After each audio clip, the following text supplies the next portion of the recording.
Are you deaf, Aaliyah? Or did the paralysis magically affect your hearing too? The venomous whisper sliced through the smooth jazz playing in the background. I didn't look up from the champagne flute resting in my lap. I didn't have to. I knew exactly who it was. Harper, my brother's stunning, impeccably dressed, and unapologetically vicious white fiancée. She stood towering over my wheelchair in a custom silk gown that cost more than my first car, her blonde hair catching the light of the crystal chandeliers. "I asked you to move your chair behind the catering station," Harper hissed, her manicured fingers gripping the back of my handles. "My father's colleagues are arriving. These are state senators, Aaliyah, elite donors. They don't want their evening ruined by staring at some miserable girl faking a disability to beg for her family's attention, so move before I have security roll you out to the service elevator." My name is Aaliyah. I'm 29 years old. For the past 3 years, I've been confined to this wheelchair, branded as the ultimate disgrace of my affluent high society Atlanta family. But what Harper, my brother, and my grandparents didn't know, as they sipped their expensive champagne, was that I hadn't come to this engagement party to celebrate. I came to burn their empire to the ground. If you've ever had your own flesh and blood step on your throat just to make themselves look taller, hit the like button and watch exactly how I tore them down. I slowly turned my head, meeting Harper's ice-cold blue eyes. "I'm not moving, Harper. My grandfather's invitation stated this was a family event. I am family." "You're a parasite," a new, deeper voice boomed. Before I could brace myself, a heavy hand grabbed the armrest of my wheelchair.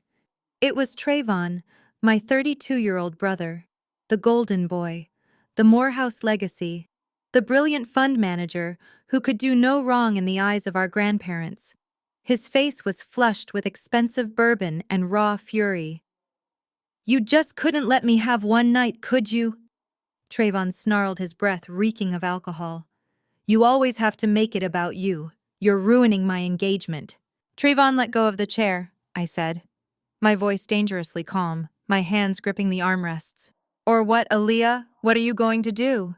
Trayvon mocked, his voice rising, drawing the attention of the surrounding guests. The wealthy African-American elite of Atlanta judges, doctors, and real estate moguls turned their heads, their conversations dying out. "She's faking it," Trayvon yelled to the crowd, pointing a shaking finger at my paralyzed legs. "She's faking the whole thing for sympathy because she couldn't handle the real world." And then in a sudden, violent jerk, Trayvon yanked the wheelchair sideways. The world tilted. The heavy metal frame tipped over and I was violently thrown onto the cold marble floor. My shoulder slammed into the ground, sending a shockwave of pain down my spine.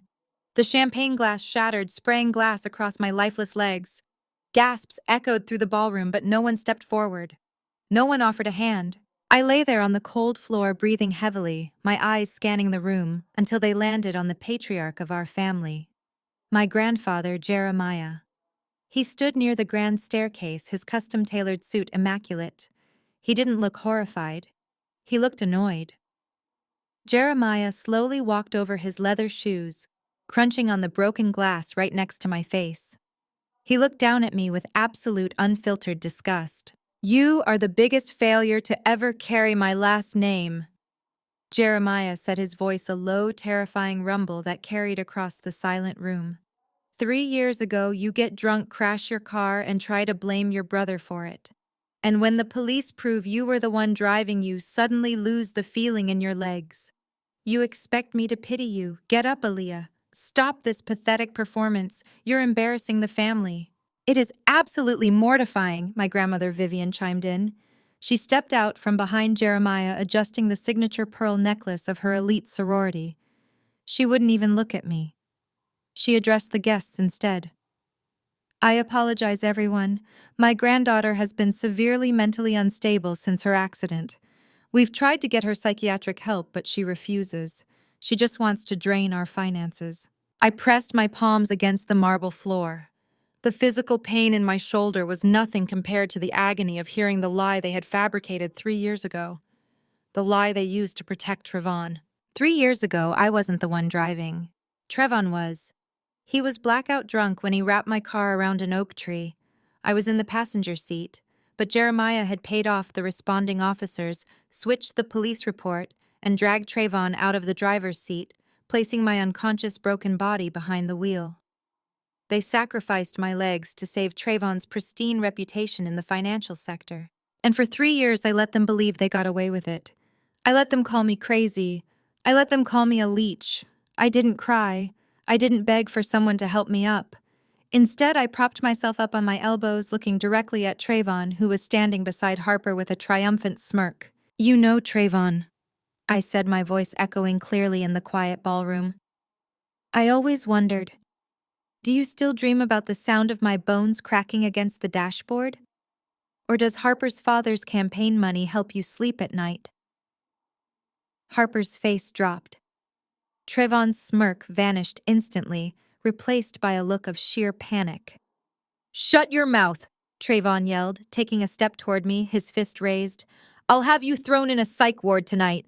"You won't have time," I whispered, a cold smile touching my lips. Before Trayvon could take another step, the heavy mahogany doors of the mansion were violently thrown open. The red and blue lights of multiple police cruisers flashed wildly against the foyer windows. Heavy tactical boots stomped against the hardwood floor. 4 uniformed police officers, accompanied by 2 men in federal windbreakers, marched directly into the center of the engagement party. The elite guests scrambled backward, pulling their silk dresses and tailored suits out of the way. Grandfather Jeremiah immediately puffed out his chest, stepping in front of Trayvon. "Officers, what is the meaning of this? I am Jeremiah."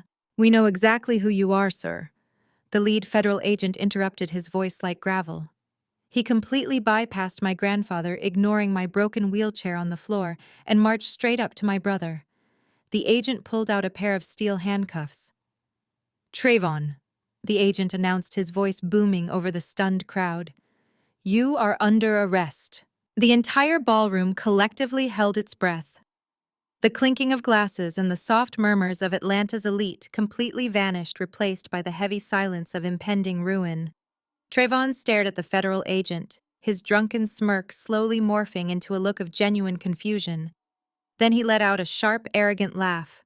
He actually threw his head back and laughed. "Are you kidding me right now?" Trayvon scoffed, shaking his head as he looked down at me, still sitting on the marble floor. "You actually called the police because I tipped over your little chair. You are so pathetic, Aaliyah. This is a family dispute, officer. My sister is mentally unstable. She has a history of making false reports ever since her accident. You can leave now." My grandfather Jeremiah stepped forward smoothly. He buttoned his suit jacket, projecting the effortless authority he had used to control the city for decades. "Gentlemen, I am Jeremiah, managing director of the family trust. I assure you this is just a minor sibling disagreement that got out of hand. My grandson simply lost his temper. Assault is a strong word for a family squabble. I will make sure the precinct captain gets a very generous donation to the police athletic fund for your wasted time. Now please see yourselves out before I have to make a phone call to the mayor." The lead federal agent did not flinch. He did not blink.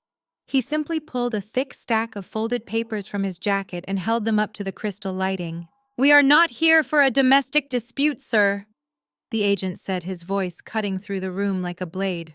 "Trayvon, you are being charged with 3 counts of aggravated wire fraud, severe violations of the Securities Exchange Act, and the direct embezzlement of $15 million from the Southside Community Retirement Fund.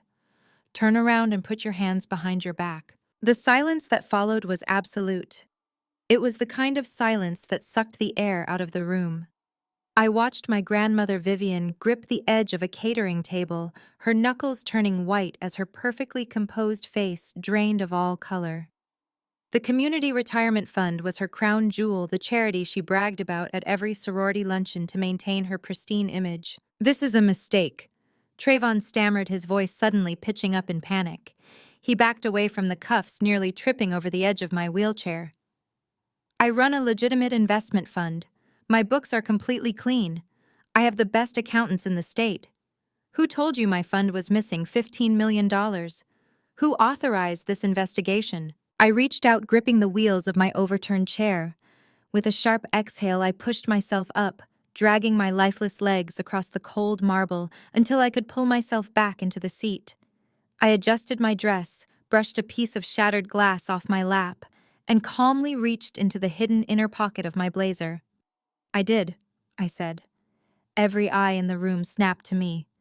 Trayvon looked at me like I had grown a second head. You? Trayvon sneered, his panic briefly giving way to pure disdain. You are a crippled college dropout who sits in her room all day feeling sorry for herself. You do not even know how to balance a checkbook. I ignored his insult. I simply pulled out a sleek black leather wallet and flipped it open. A heavy gold shield caught the light of the chandeliers. I am a senior forensic auditor for the Securities and Exchange Commission, I said, keeping my voice dangerously level. My division specializes in tracking ghost accounts and offshore laundering. For the past 8 months, I have been the lead investigator assigned to your specific portfolio, Trayvon. And I must say your accountants are not as brilliant as you think. They left a digital paper trail a mile wide. My grandfather, Jeremiah, stepped forward, his eyes wide with a mixture of horror and fury. What kind of sick joke is this, Aaliyah? You do not work for the federal government. You have been unemployed and disabled for 3 years. We have been paying your medical bills. You are mentally unfit to work anywhere. I smiled, letting the sweet satisfaction wash over me. You thought I was just sitting in my room crying over my legs for 3 years, did not you, grandfather? You spent all your time telling your country club friends that I was emotionally unstable, that I was crazy, just to discredit me in case I ever told the truth about the car crash. You isolated me. You made sure no one in this family would speak to me. But you forgot one thing. Isolation gave me a lot of free time. I looked straight at Trayvon, whose face was now dripping with cold sweat. While you were out popping champagne and pretending to be a financial genius, I was taking online courses. I was passing the certified fraud examiner exams. I was sending my resume to federal recruiters who did not care about the lies you spread in Atlanta. They only cared that I had a flawless talent for finding missing numbers. I tracked every single penny you stole from those working-class families. I tracked every fake shell company you created to hide your losses. You ungrateful little wretch, my grandmother Vivian hissed, stepping forward with her fists clenched. We gave you everything. We put a roof over your head. We protected this family's legacy, and you do this to your own flesh and blood. You are trying to ruin us out of pure jealousy. She is not ruining anything because this is completely illegal. Harper suddenly shoved her way to the front of the crowd. My brother's fiancée stood tall, her white privilege radiating off her like a protective shield. She crossed her arms, glaring at the federal agents with absolute entitlement. You cannot arrest him on the word of a bitter, disabled woman, Harper snapped, pointing a manicured finger at me. My father is Senator William Vance. Do you understand what that means? If you put those cuffs on my fiancé, my father will have your badges by tomorrow morning. Trayvon is going to be my husband, and his business is completely legitimate. Aaliyah is just a jealous, unstable spinster who wants to destroy our happiness because she knows no man will ever look at her again. The lead agent did not move. He simply looked at me. I let out a slow, deliberate laugh. It echoed in the silent room, causing several guests to shift uncomfortably. I wheeled my chair forward, rolling right over the shattered champagne glass until I was inches away from Harper's expensive silk gown. You love him so much, Harper? I asked softly. Or do you just love the fact that his fake investment fund was quietly bankrolling your father's re-election campaign? Harper froze. Her arm dropped to her side. I pulled a thick manila envelope from the back pouch of my wheelchair and tossed it onto the nearest catering table. It landed with a heavy thud next to the hors d'oeuvres.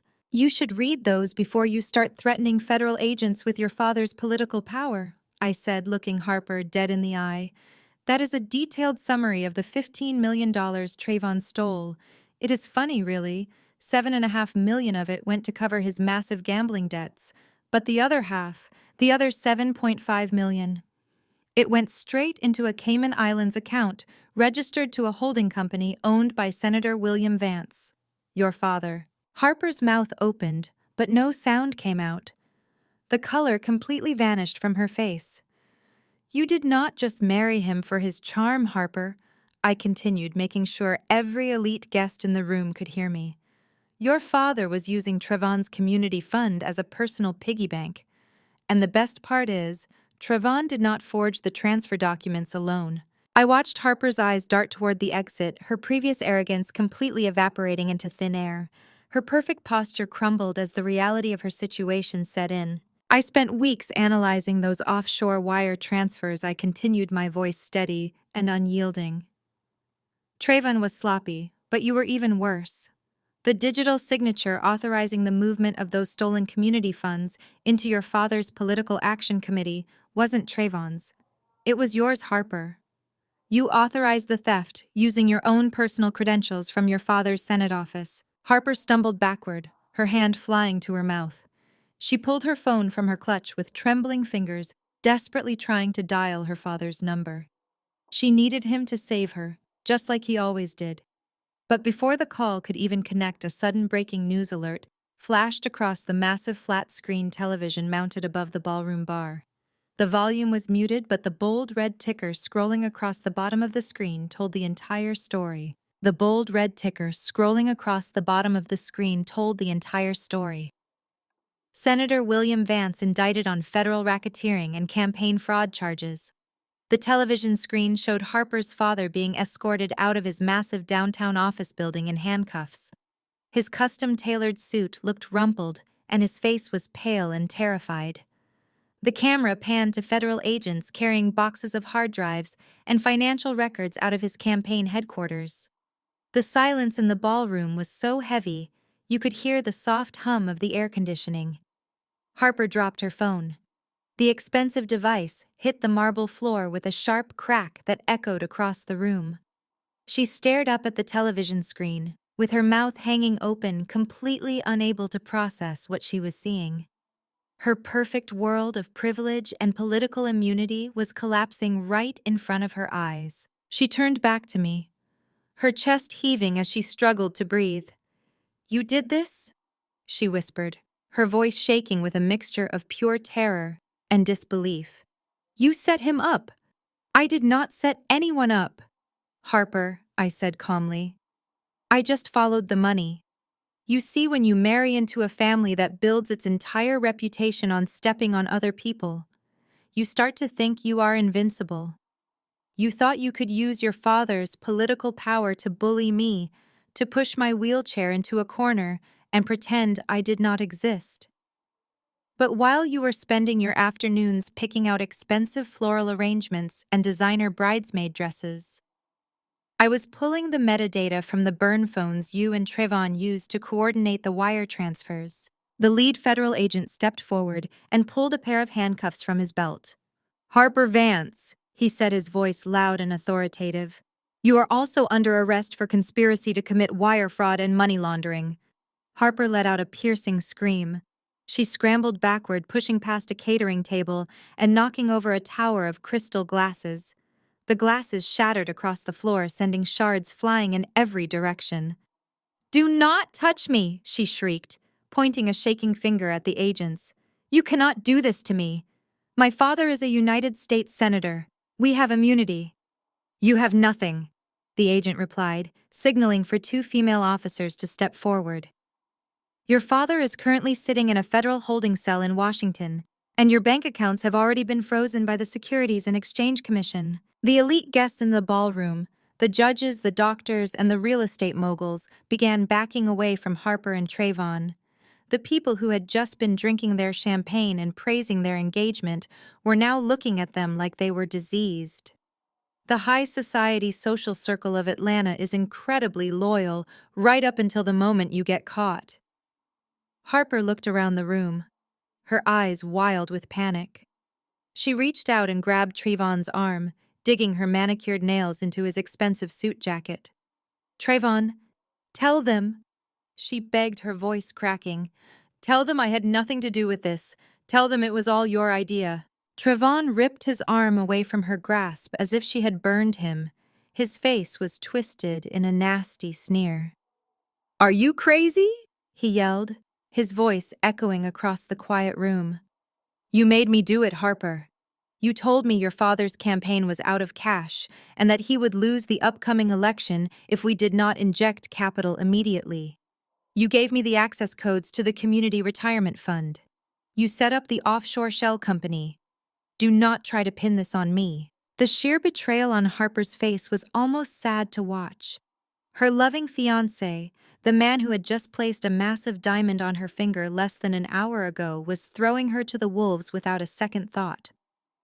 "You lying coward!" Harper screamed, launching herself at Trayvon. She slapped him across the face with a loud smack. "You used my father to legitimize your fake investment fund. You told me nobody would ever look twice at a community charity fund." The federal agents immediately moved in, pulling Harper off of Trayvon and forcing her hands behind her back. The sound of the metal handcuffs clicking into place seemed to finally break through the shock of my grandparents. My grandfather Jeremiah stepped forward, his face a mask of absolute fury. He was not angry that his grandson was a criminal. He was not angry that his future daughter-in-law had stolen from the elderly. He was angry that I had exposed their crimes in front of Atlanta elite. He was angry that I had humiliated the family name. "This stops right now!" Jeremiah bellowed, his voice demanding obedience. He pointed a shaking finger at me, his eyes filled with pure hatred. "Officers, you need to listen to me carefully. My granddaughter Aaliyah has been suffering from severe mental illness since a tragic car accident 3 years ago. She has a history of delusions and paranoia. She clearly hacked into some system to create these fake documents because she is jealous of her brother. She needs immediate psychiatric help, not an audience for her manic episode." My grandmother, Vivian, quickly stepped to his side, adjusting her pearl necklace with trembling hands. "Yes, it is a tragedy," she added, looking at the crowd with a forced expression of pity. "Aaliyah has not been in her right mind for years. She refuses to take her medication. We have tried so hard to help her, but she just lashes out. She is completely unfit to hold a federal job, let alone conduct an investigation. She needs to be institutionalized tonight for her own safety." Jeremiah turned to his private security team standing near the entrance. "Detain her," he ordered, pointing at my wheelchair. "Do not let her leave this room. Call Dr. Evans at the private psychiatric clinic and tell him we have an emergency involuntary admission. Tell him to bring the sedatives." The guards moved forward cautiously.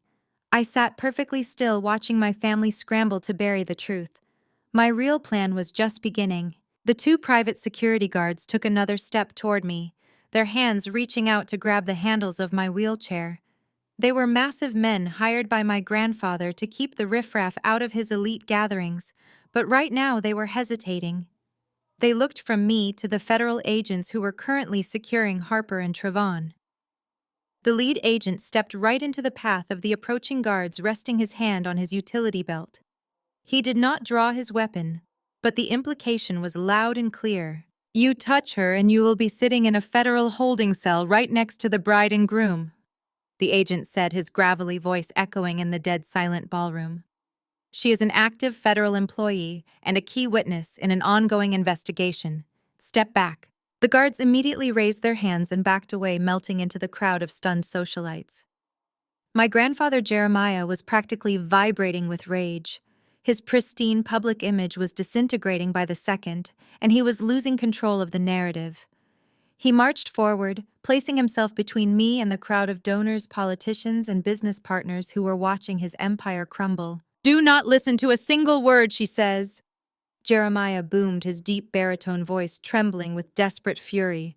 "I told you she is completely unhinged. This is exactly what the doctors warned us about.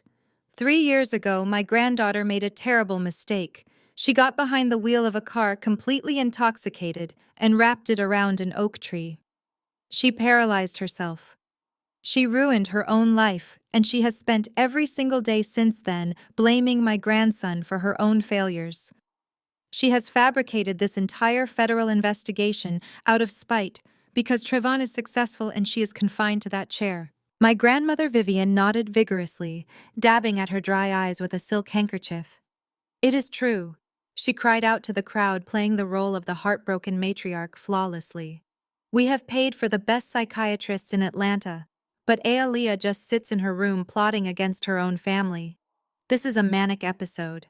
She hacked those banking documents to ruin this beautiful engagement party, because she cannot stand to see anyone else happy. I sat back in my wheelchair, letting their lies wash over me.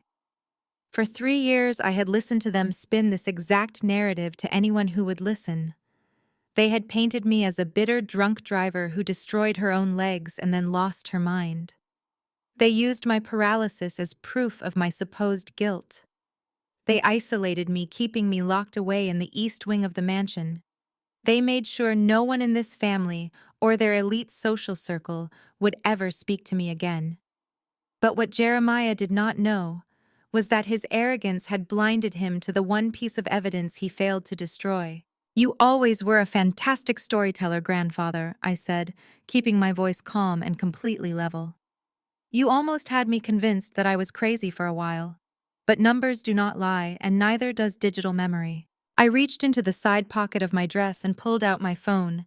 The engagement party had been planned with absolute extravagance, including a massive state-of-the-art projection system linked to the ballroom screens.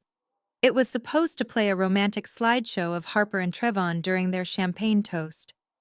I had accessed the mansion's network 2 hours before the party started, bypassing their basic security protocols with ease. My thumb hovered over the screen. "You see?" I continued, looking directly at Jeremiah. "You paid off the police chief to switch the police report. You bribed the responding paramedics to say they pulled me from the driver's side. You wiped the steering wheel clean, and you thought you covered every single track. But you forgot about the custom dash cam you bought Trevon for his birthday that year. The one that automatically uploads audio to a secure cloud server the moment it detects a collision impact.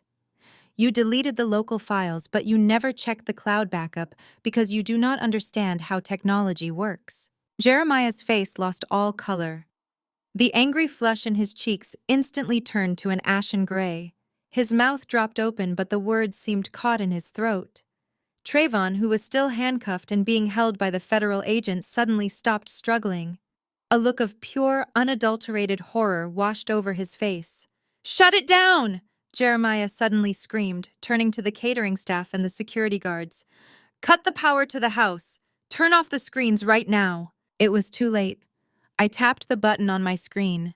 The smooth ambient lighting in the ballroom dimmed automatically. The massive projector screens above the grand staircase flickered to life. The speakers that had been playing soft jazz just moments ago emitted a sharp crackle of static. The entire room went completely still. Nobody breathed. Nobody moved. Then the audio began to play. It started with the terrifying sound of twisting metal and shattering glass, followed by the heavy hiss of rain hitting a hot car engine.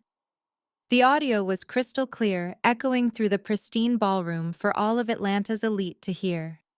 The sound of my own shallow breathing could be heard in the background, a haunting reminder of how close I came to dying that night. "Grandpa? Grandpa, please pick up the voice of my brother." Trevon echoed through the speakers. He sounded frantic, slurring his words heavily, crying hysterically over the sound of the rain. A moment of static passed before Jeremiah's voice came through the speakers, sounding breathless but cold and calculating. "Trayvon, where are you? Are you hurt? I crashed the car." Grandpa Trevon's voice sobbed through the audio. "I hit the big tree on River Road. I had too much to drink at the club. Aaliyah is in the passenger seat. She is not moving, Grandpa. There is so much blood and she is not waking up. I think she is dead. I ruined everything. My career is over." "Shut up and listen to me!" Jeremiah's voice barked through the speakers, raw and ruthless. The sound of his recorded voice sent a collective gasp rippling through the wealthy guests standing around me. "The police are not there yet. I am 5 minutes away. Drag her body over the center console. Put her in the driver's seat right now." "I cannot. She is stuck," Trayvon cried on the recording, his panic escalating. "Her legs are crushed under the dashboard. Break them if you have to." Jeremiah roared on the tape, his voice echoing off the marble walls of the ballroom. "Put her hands on the steering wheel and wipe your own prints off the door. You have a future in the financial sector, Trevon. You are the legacy of this family. She is just a girl with an art degree. Her future does not matter. Do it now before the sirens get there." The audio clicked and went dead, leaving the ballroom drowning in a deafening, horrifying silence. The federal agents who had been holding Trevon and Harper turned slowly to look at Jeremiah, their expressions shifting from professional detachment to absolute disgust. The socialites and politicians who had dined at his table for decades stared at him with sheer revulsion. Vivian covered her mouth with her hands, finally realizing that her perfect high society life was completely destroyed. The mask of the untouchable patriarch had just been ripped away, revealing a monster who would order his own granddaughters' crushed legs to be broken just to save his investment portfolio. Jeremiah stood completely frozen. He looked at the blank projector screens, then down at me. His hands were shaking violently by his sides. The powerful man who had controlled Atlanta for decades suddenly looked very small and incredibly fragile. I tilted my head, looking up at the man who had stolen 3 years of my life. "I guess the truth is out now," I said, my voice ringing clearly in the quiet room. "You were right about one thing, grandfather. I do have a lot of free time in this chair.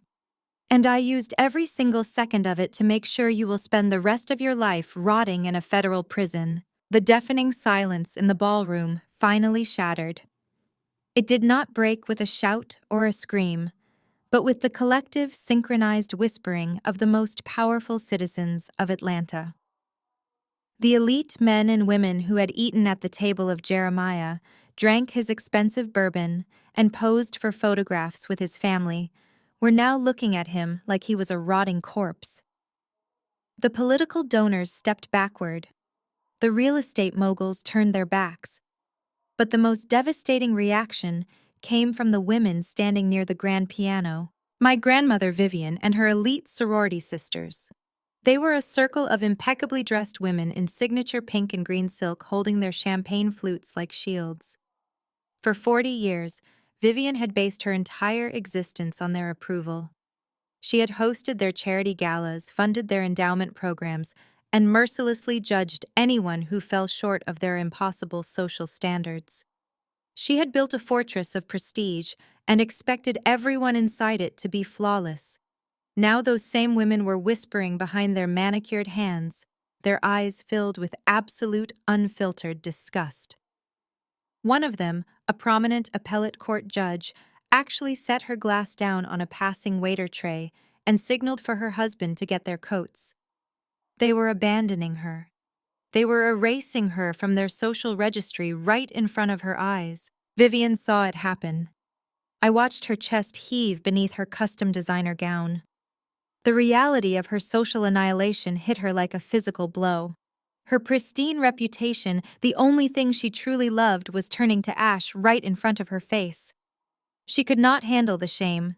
She could not process the fact that the monster standing beside her had ordered the destruction of his granddaughter's legs to save a political and financial alliance. So her mind did what it had always done. It looked for someone else to blame. It looked for the easiest target to absorb her wrath. Vivian turned her gaze from her departing friends and locked her eyes on me. The terrified old woman vanished, replaced instantly by a cornered, vicious animal. She marched across the marble floor, her heels clicking sharply against the stone. She bypassed her handcuffed golden boy brother and her frozen husband, making a direct line for my wheelchair. "You ruined everything," she hissed, her voice trembling with an ugly, venomous rage. "You could not just take the money we offered you. You could not just sit quietly in that room and be grateful that we did not abandon you to the state. You had to come down here and embarrass us in front of the entire chapter. You spiteful, ungrateful little girl. You have disgraced this family for the last time." I looked up at her, keeping my hands perfectly still on the armrests. "You are standing next to a man who told his grandson to break my spine, Vivian. And you are angry because your sorority sisters are leaving your party early." Vivian did not care about the audio. She did not care about the federal agent standing just a few feet away. The delusion of her high society life was too strong. She reached out with both hands, her long nails digging into the collar of my blazer. She was staring wildly at my chest, specifically at the heavy vintage diamond and emerald necklace resting against my collarbone. It was the ultimate family heirloom. the piece she had reluctantly allowed me to wear tonight to project the image of a perfectly unified, wealthy family for the engagement photos. "Take it off!" she ordered, her voice rising to a frantic shriek. "You have no right to wear the family stones. You are no longer a part of this family. You are a traitor. Take it off right now before I rip it off your neck." The lead federal agent took a heavy step forward, recognizing the escalating physical threat. "Ma'am, step away from the witness," he commanded, his hand hovering over his radio. "You need to back away immediately." I raised my hand, signaling the agent to stop.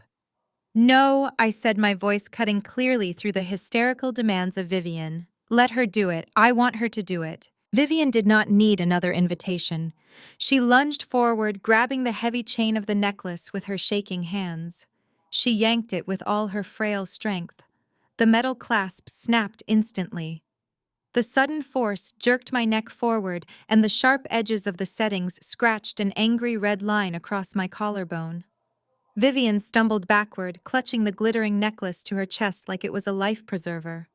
She was breathing heavily, her eyes wide and manic as she looked around at the remaining guests, expecting them to applaud her for reclaiming the family honor. "She thinks she just took away my power," I said, speaking loudly enough for the entire ballroom to hear.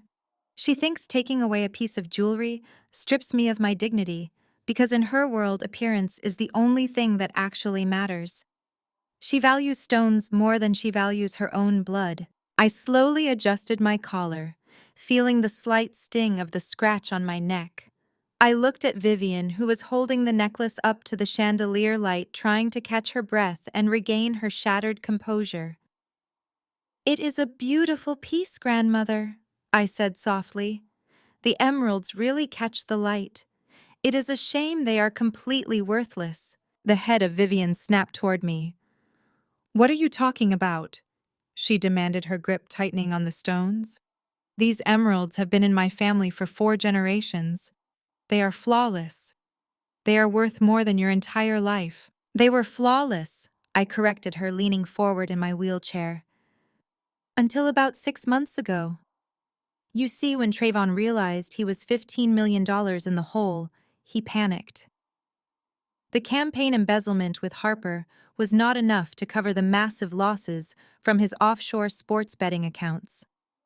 A very dangerous loan shark out of Miami was threatening to break his legs if he did not produce capital immediately. Ironic is not it. So your golden boy needed liquid cash incredibly fast, and he had run out of community funds to steal. I watched the realization slowly wash over the face of Trayvon. He stopped fighting the federal agents and hung his head, his shoulders slumping in absolute defeat. He knew exactly what I was about to say. I tapped the side of my wheelchair, continuing my audit report for the crowd. "He could not sell the real estate properties because they are tied up in the corporate trust," I explained. "He could not sell the luxury cars because the titles are heavily monitored by the accounting firm. But he had unrestricted access to the family safe deposit box at the Buckhead Bank branch, the one where you keep the heirloom collection you only wear twice a year for your prestigious galas." The eyes of Vivian darted from me to the necklace in her hands and then back to Trayvon. "Trayvon," she whispered, her voice barely audible over the hum of the room. "Tell me she is lying. Tell me you did not touch my collection. Tell me you did not touch the diamonds of my mother." Trayvon did not look up. He just stared at the marble floor, completely silent. The golden boy had nothing left to say. "He took them all, Vivian," I said, my voice ringing with absolute finality. "The vintage emerald necklace you are holding, your signature diamond tennis bracelet, the antique ruby earrings you wore to the inauguration ball of the mayor. He took every single piece to a high-end pawnbroker in South Beach who specializes in untraceable estate jewelry. He sold your entire generational legacy for 30 cents on the dollar just to keep a bookie from breaking his knees." Vivian let out a strangled gasp. She looked down at the heavy necklace in her hands, her fingers trembling so violently the stones clicked against each other. "But Trayvon knew you would notice if the velvet boxes in the bank vault were empty." I continued, watching her world completely shatter piece by piece. "So he took a tiny portion of that dirty cash and hired a shady custom jeweler in the Diamond District to create exact visual replicas. What you are holding right now, grandmother, is nothing but premium cubic zirconia and heat-treated green glass. You just assaulted a federal witness and scratched your own granddaughter's neck over a piece of cheap costume jewelry. The necklace slipped from the shaking fingers of Vivian. It hit the marble floor with a dull, hollow plastic clatter. It did not sound like heavy gold and precious stones hitting stone. It sounded exactly like what it was: cheap, fragile glass. Vivian let out a devastating wail and fell to her knees right there in the middle of her ruined engagement party. She ignored the federal agents, she ignored her indicted husband, and she ignored her arrested grandson.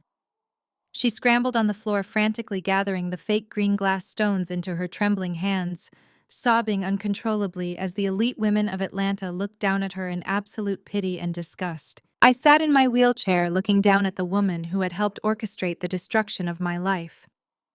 The empire of my grandfather was exposed. The freedom of my brother was gone. And the precious vanity of my grandmother was shattered into a million worthless pieces on the ballroom floor. But the financial bloodbath was not even close to being finished. Jeremiah looked down at his wife sobbing over pieces of green glass on the marble floor. He did not bend down to help her. He did not even offer her a hand. Instead, he stepped right over her shaking body and marched directly toward my wheelchair. The federal agents shifted their weight, preparing to intervene, but Jeremiah did not raise a hand to strike me.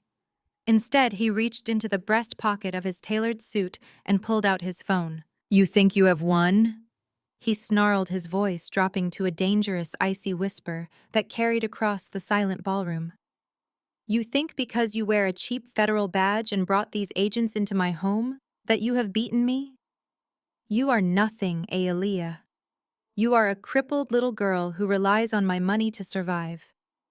You live in my house, you eat my food, you pay for those expensive physical therapy sessions using the family trust fund, the fund that I exclusively control." I sat perfectly still, letting him vent his rage. His thumb was shaking as he unlocked his screen, but his eyes were locked onto mine with absolute malice. He wanted to break me.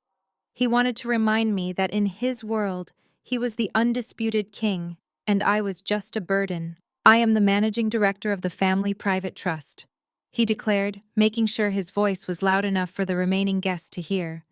"I am calling the bank president right now. I am freezing your accounts, Aaliyah. Every single credit card, every checking account, every penny you have ever had access to is being locked immediately. I am going to evict you from the estate tonight. You will be out on the street in that wheelchair with nothing but the clothes on your back. You want to destroy this family, then you can starve in the gutter like the ungrateful trash you are." He pressed the call button and put the phone on speaker. The dialing tone echoed in the cavernous room. 1 ring, 2 rings, 3 rings. The tension in the ballroom was suffocating. Jeremiah stood tall, waiting for the bank president to answer so he could publicly execute my financial ruin. He looked around at the remaining politicians and business partners, trying to project the image of a strong patriarch handling a rebellious child. But the bank president did not answer. The call went straight to an automated voicemail system. Jeremiah cursed under his breath and hit the redial button. He tapped his expensive leather shoe against the marble floor, waiting for the connection. His jaw was clenched so tightly the veins in his neck were pulsing. "You can keep calling him all night." "Grandfather," I said, my voice perfectly calm, cutting through the dial tone. "But Arthur is not going to pick up his phone. He was taken into federal custody by my division at his private golf club about 2 hours ago." Jeremiah froze. The phone slipped slightly in his sweaty grip. "What are you talking about?" he demanded, his confidence finally beginning to fracture. I wheeled my chair forward, inching closer to him, until I was looking right up into his terrified face. "I am talking about the family trust fund, Jeremiah. The great financial safety net you just threatened to cut me out of. The fortune you used to control every single person in this room. Your ultimate weapon. You cannot freeze my accounts. You cannot lock my credit cards. And you certainly cannot evict me from the estate using the trust fund." He stared at me, his chest heaving as the reality of his situation began to close in around him. "Why not?" he hissed, his voice barely a whisper. "Because you cannot freeze an account that has a zero balance," I replied, letting a slow smile spread across my face. "The family trust is gone, grandfather. It has been completely empty for a year." Jeremiah stared at me, his jaw working but no sound coming out. He looked like a man who had just been shoved out of an airplane and realized he was not wearing a parachute. "Empty." He finally choked out the words, scraping against his throat like dry sandpaper. "What do you mean empty?" "I manage that trust. I get quarterly statements delivered directly to my private office every single month." "You get forged statements, grandfather," I said, leaning back in my wheelchair and watching his entire world crumble before my eyes. When Trayvon realized he could not pay off his massive gambling debts with just the community retirement fund, he got desperate. "He forged your signature and used his administrative access to bypass the bank dual authentication protocols. He slowly and systematically drained the family trust. Every single penny you spent the last 40 years hoarding away is gone. The money you thought you had, the power you thought you wielded, it has been a ghost for 12 entire months. You are broke, Jeremiah. You are completely, utterly broke." The remaining guests did not even bother whispering anymore. They practically sprinted for the exit. Politicians who had begged for Jeremiah's endorsements just an hour ago were now shoving past each other to get to the valet stands outside. They knew the federal agents would be freezing all local assets and looking into anyone remotely connected to the Vance and Jeremiah empires. Within minutes, the massive, glittering ballroom was reduced to a quiet, active crime scene. Federal agents were taping off the heavy mahogany doors and cataloging the fake glass jewelry Vivian had left scattered all over the cold marble floor. My grandfather stumbled backward, his knees giving out as he sank into a velvet chair. He clutched his chest, his power, his legacy, and his entire identity completely eradicated. I was sitting near the grand piano giving my official statement to the lead federal investigator, Agent Harris, when my cell phone vibrated violently in my lap. The bright screen lit up the dim space around me. The caller ID showed an incoming collect call from the Atlanta Federal Detention Center. The timing was absolutely perfect. Agent Harris paused his note-taking and looked down at my glowing screen. "Do you want to take that?" he asked, his voice calm and steady. I smiled and pressed the green accept button, placing the phone face down on the polished wood of the piano and hitting the speaker icon. An automated voice announced the collect call from an inmate, and as soon as the secure connection clicked, Trayvon's voice exploded through the tiny speaker. "You psycho-crippled, ungrateful wretch!" His voice was raw and echoing off the concrete walls of whatever holding cell they had thrown him into. "You think this is over, Aaliyah? You think you won because you got me locked up in this filthy cage? I am going to destroy you. As soon as my lawyer gets me out on bail, I am coming straight back to the estate, and I am going to throw you and that chair down the front stairs." Agent Harris silently pulled out a sleek digital audio recorder from his tactical vest and placed it right next to my phone, capturing every single unhinged threat for the official federal record.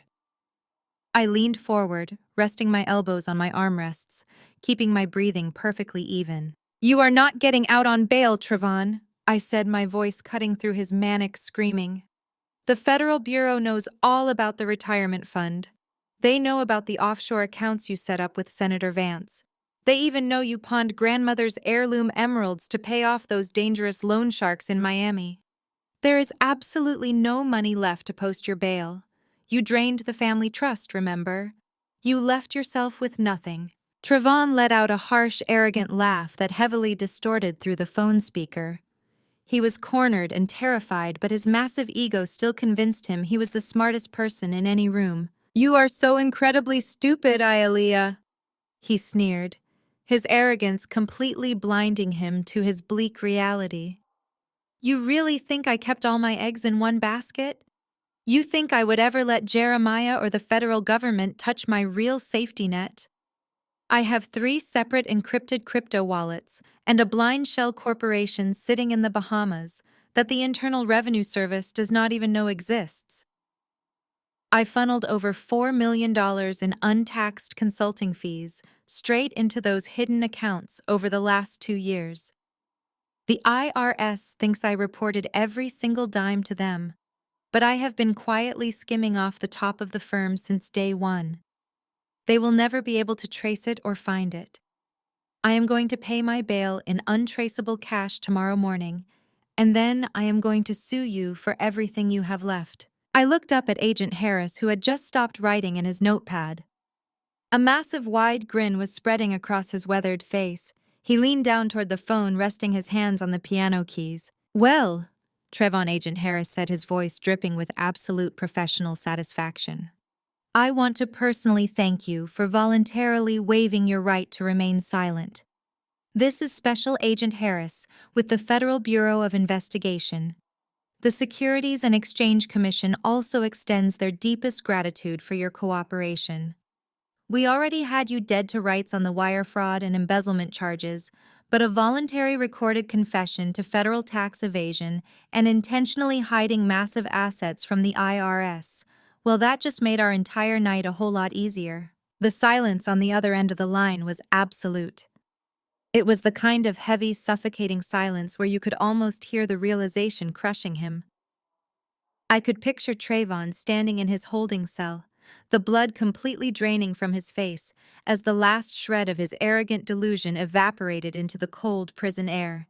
You could practically feel the oxygen leaving his lungs through the phone speaker. "Harris."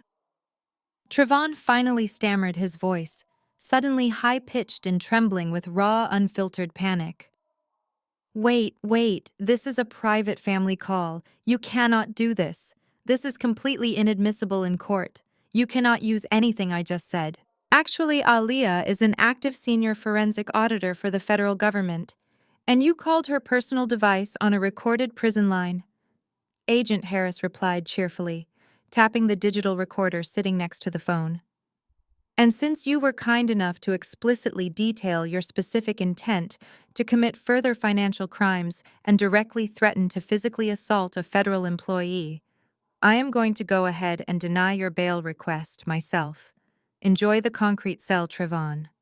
I will be absolutely sure to let the IRS Criminal Investigation Division know exactly where they can find you first thing in the morning."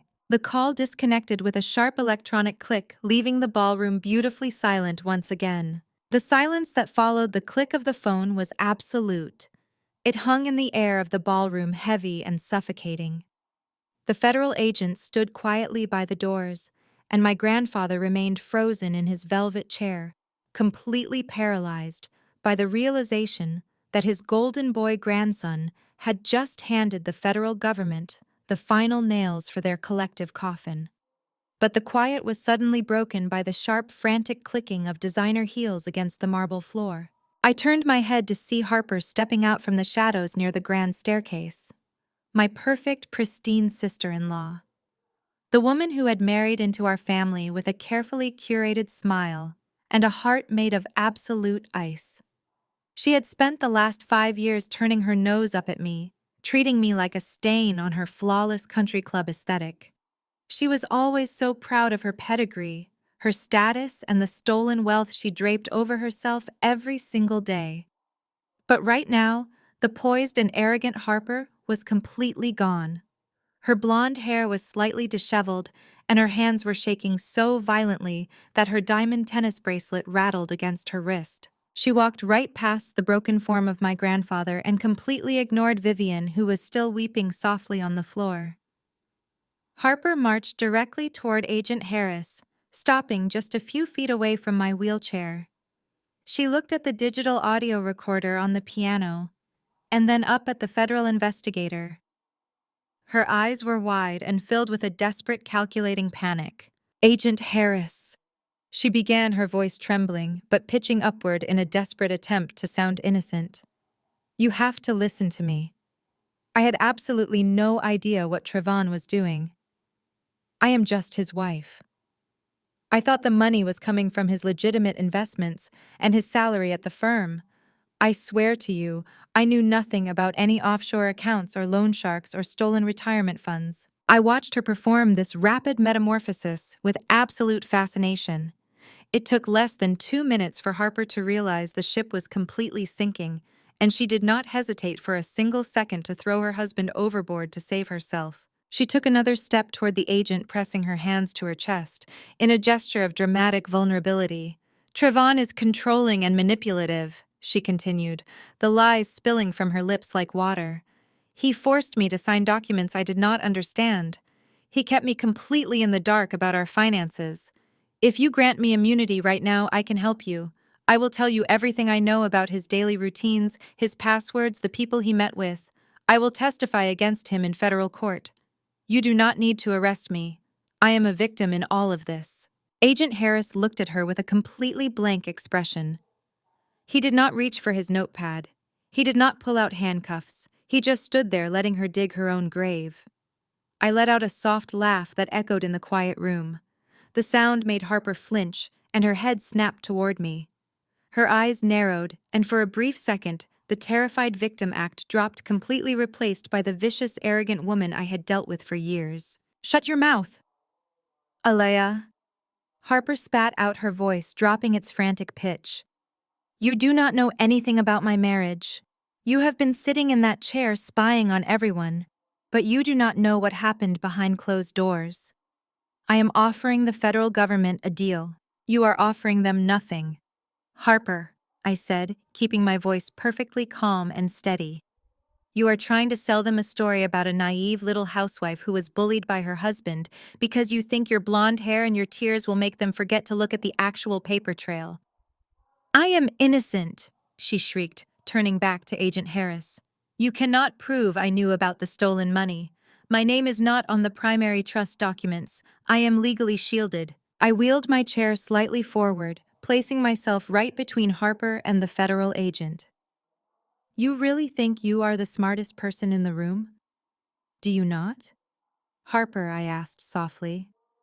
You think because Trayvon was the one officially moving the money from the community retirement fund that your hands are perfectly clean. But Trayvon is impulsive and reckless. He is not organized enough to set up blind shell corporations in the Bahamas.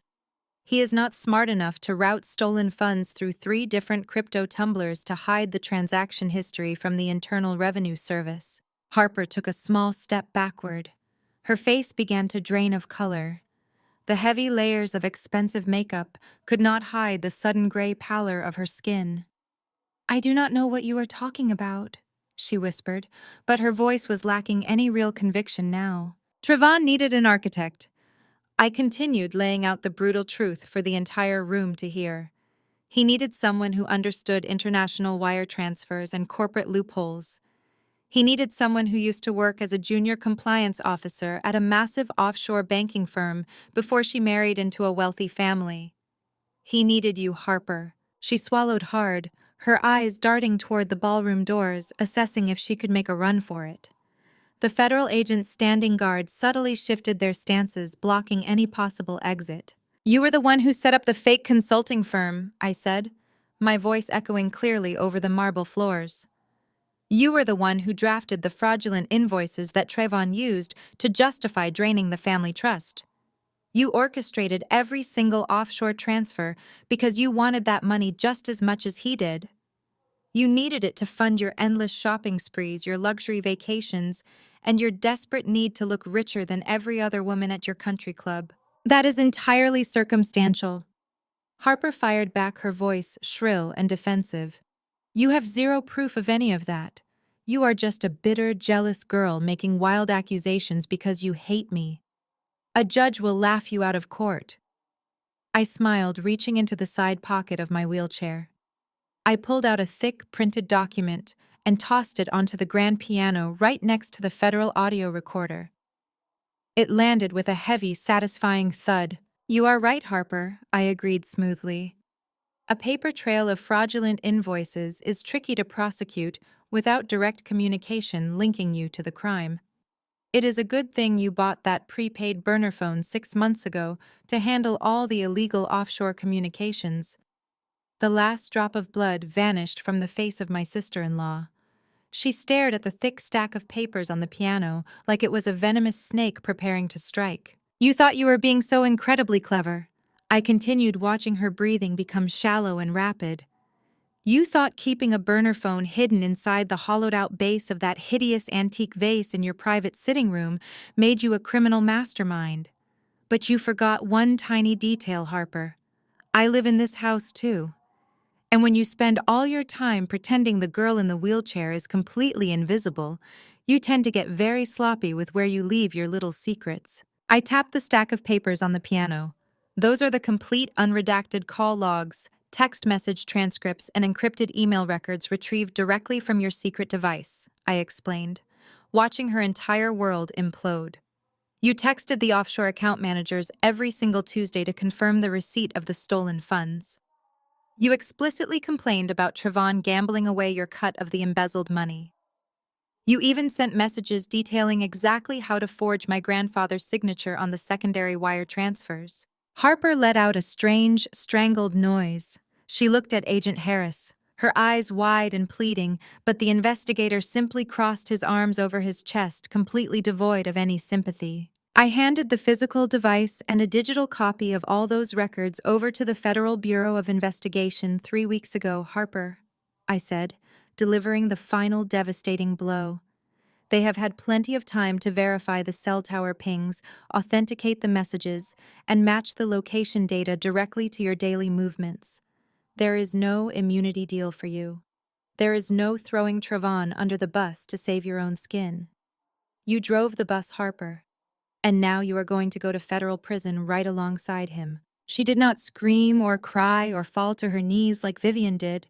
Instead, Harper simply stopped breathing for a long moment before letting out a high-pitched, hysterical laugh.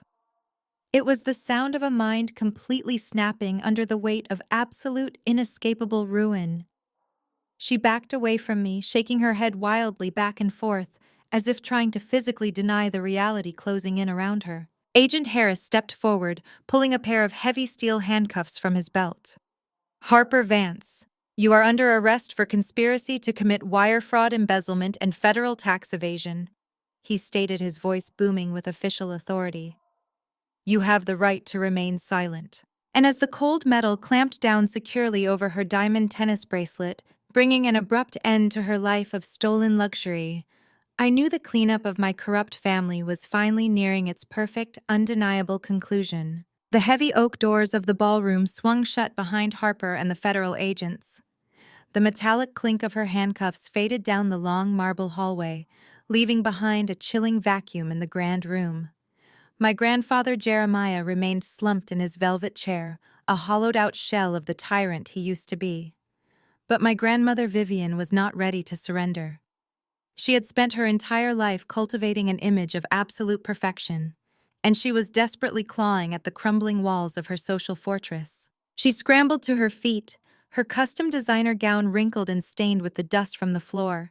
Her immaculate hair was completely ruined, and her mascara had run down her cheeks in dark, ugly streaks.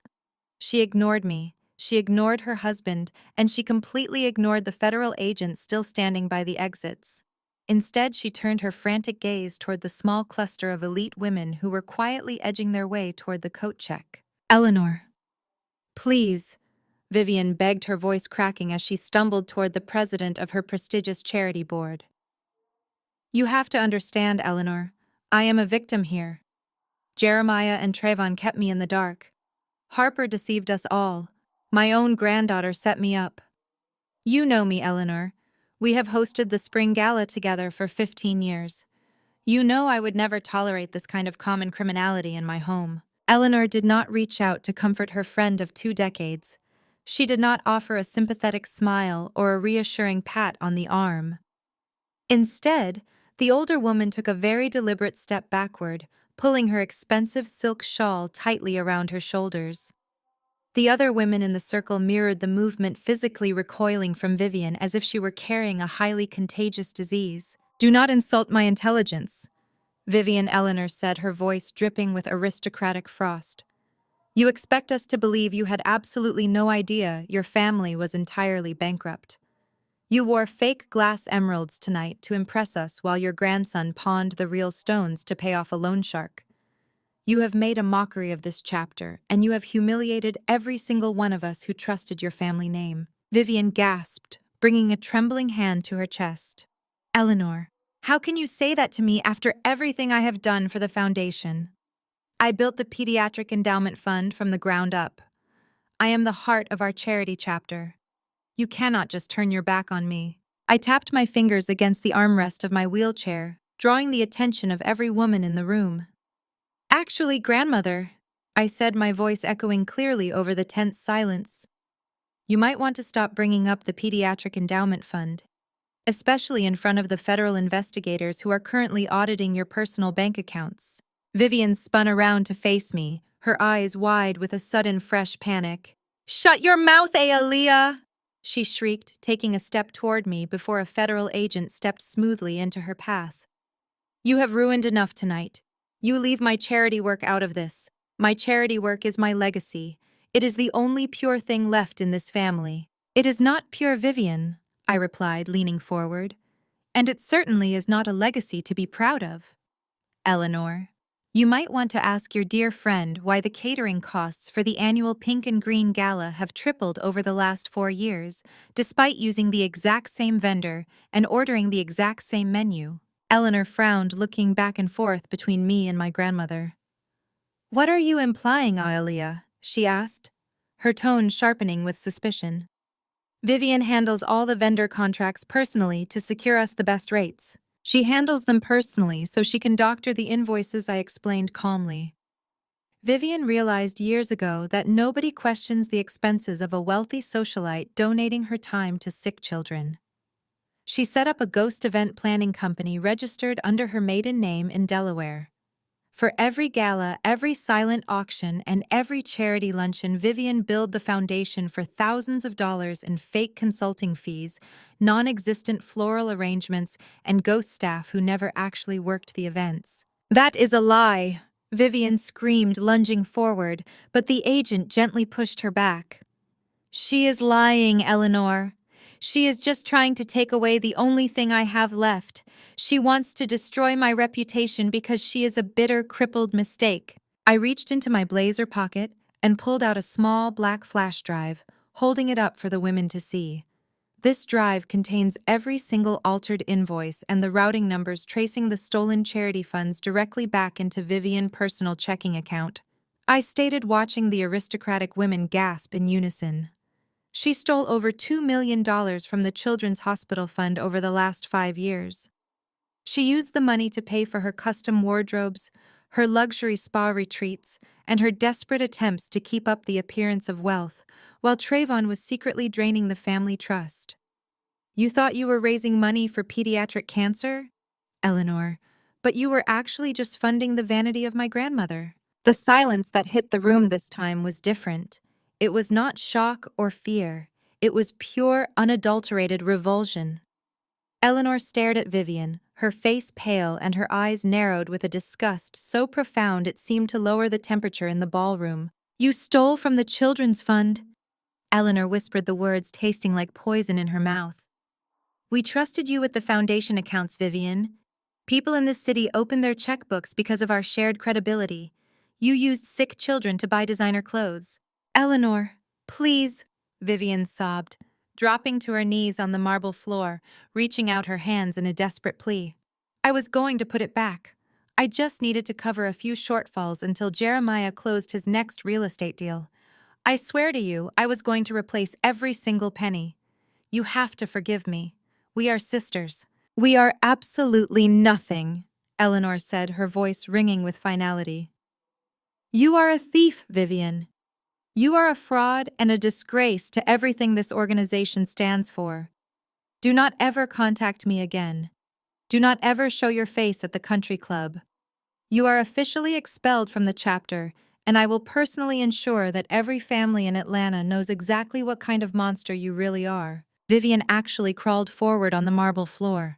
She reached out with trembling fingers and tried to grasp the hem of Eleanor's silk dress. Eleanor jerked her leg back as if Vivian were a venomous snake. Do not touch me! Eleanor commanded, her voice echoing loudly in the vast ballroom. The other women gathered around Eleanor, forming a physical barrier between the disgraced matriarch and the exit.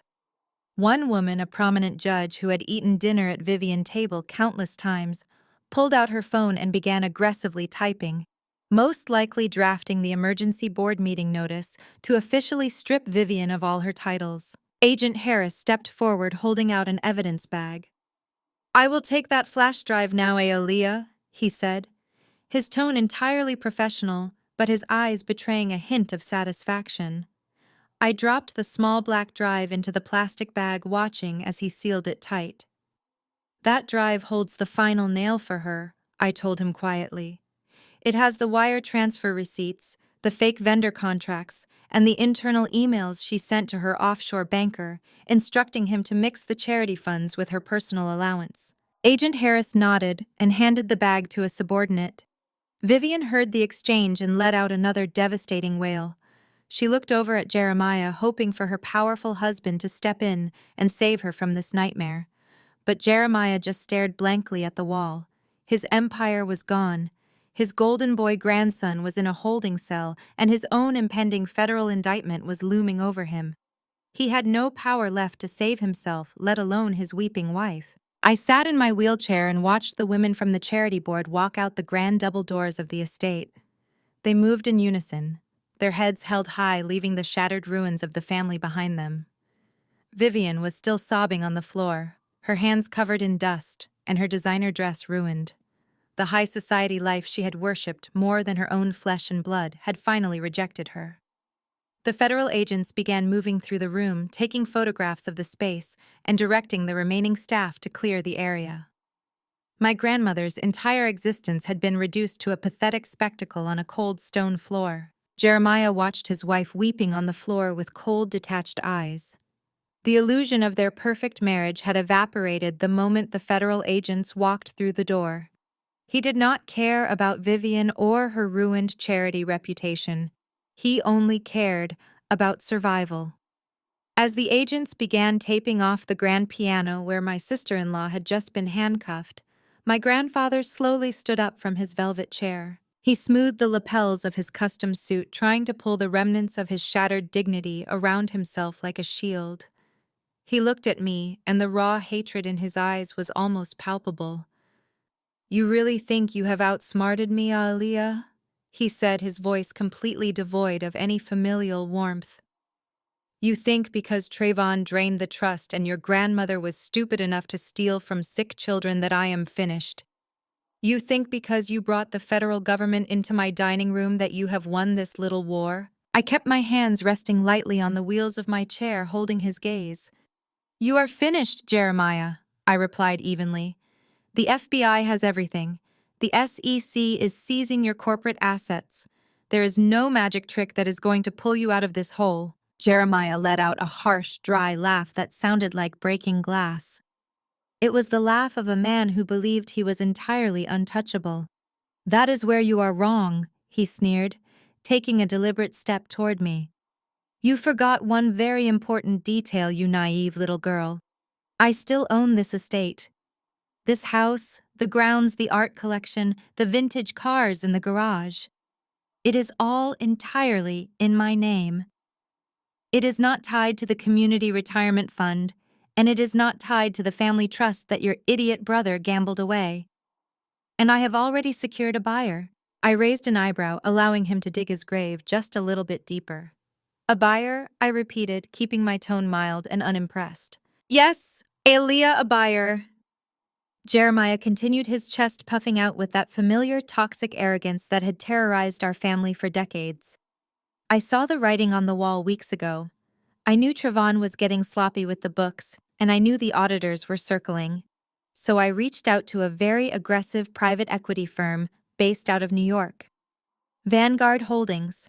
They specialize in liquidating distressed luxury assets for immediate, untraceable cash. I signed the preliminary transfer deeds this very morning before the engagement party even started." He looked around the grand ballroom, taking in the crystal chandeliers, the towering pillars, and the sweeping marble staircases one last time. They are wiring $20 million into a private, secure offshore account. By midnight tonight, he boasted, a wicked, cruel smile twisting his wrinkled face. $20 million in clean, liquid cash. It is more than enough to post bail for my grandson, hire the most ruthless defense attorneys in the country, and leave you sitting on the curb with absolutely nothing. The new owners take possession at dawn. You are going to be trespassing in your own home, Aaliyah. Agent Harris, who was finishing up a conversation with another investigator, by the doors paused and looked over at us. He did not intervene. He had seen enough of my financial audits to know I rarely walked into a battle unarmed, and he was more than happy to let Jeremiah keep talking.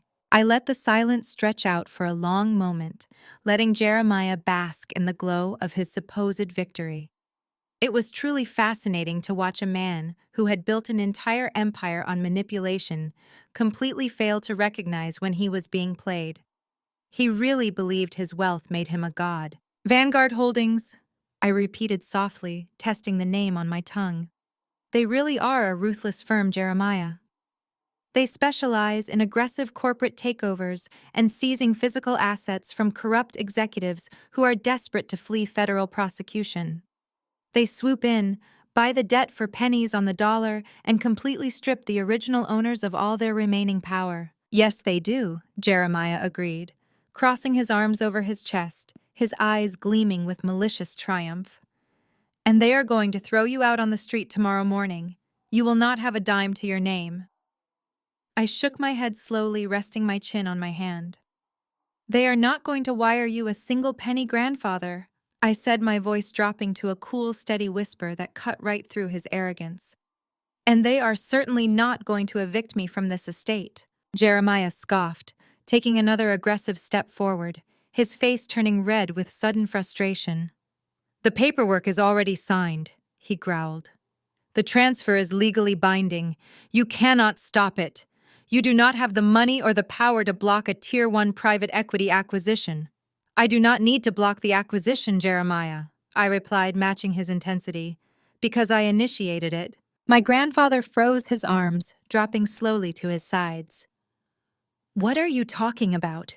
He demanded, his voice suddenly sounding very hollow and thin. When Trevon first started funneling money out of the family trust, I knew it was only a matter of time before the entire financial empire collapsed, I explained, keeping my eyes locked dead on his, showing him exactly who was in charge now. I also knew that the moment you felt the heat of a federal investigation, you would try to liquidate the physical estate to save yourself. So I started making some investments of my own. Those boring little software patents you and Trevon constantly mocked me for developing during my physical therapy recovery. The ones you said were just a pathetic hobby for a crippled girl, well, those algorithms sold to a major tech conglomerate for a massive sum about 8 months ago.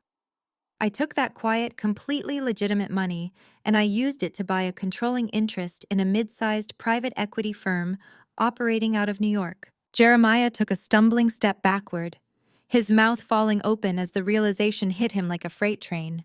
The color rapidly drained from his face, leaving him looking pale and sickly. No, he whispered, shaking his head side to side. No, that is impossible. You are lying. It is entirely possible, I said, allowing a genuine smile to finally reach my eyes. I am the silent majority shareholder of Vanguard Holdings, Jeremiah. I am the principal director who personally approved the emergency buyout of your estate this morning. I let you sign the deeds transferring the property, the house, the cars, and everything inside it directly over to my firm. You tricked me, he yelled, his voice cracking with pure, unadulterated panic. He pointed a shaking finger at my face.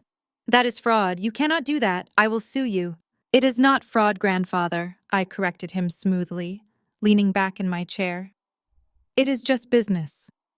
You willingly signed over the deed to the property in exchange for a promised wire transfer. But unfortunately, per Vanguard Holdings' strict corporate compliance policies, any client currently under active federal investigation for tax evasion and embezzlement must have their funds frozen immediately pending a thorough internal review. I pointed toward Agent Harris, who was watching the exchange with a highly amused expression on his face. And since the FBI is currently taping up your ballroom as an active crime scene, I am afraid that internal review is going to take several years to complete. Jeremiah looked around the room, his eyes wide and wild like a trapped animal. The walls of the mansion he had used to intimidate and control me for my entire life were literally no longer his.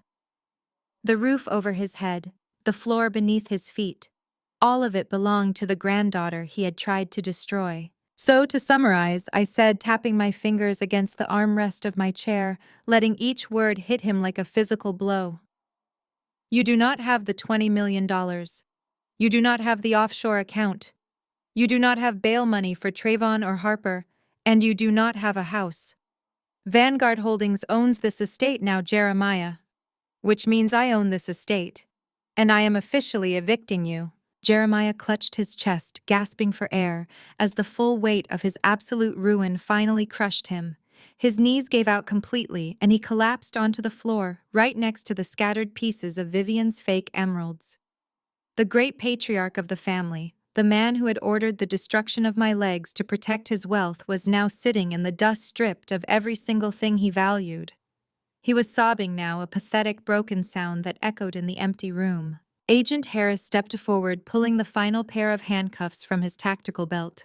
The metal clinked sharply in the quiet space. "Jeremiah Vance," he said, his voice ringing with cold federal authority. "You are under arrest for conspiracy, money laundering, and massive financial fraud." I sat quietly in the home that was now legally mine and watched the agents drag the broken, screaming men of my family out into the cold night air. The flashing red and blue lights of the federal vehicles illuminated the grand windows, painting the walls with the colors of justice. My grandfather's empire was completely dead and buried, but the ultimate reckoning for the person who had actually severed my spine was still waiting in the shadows.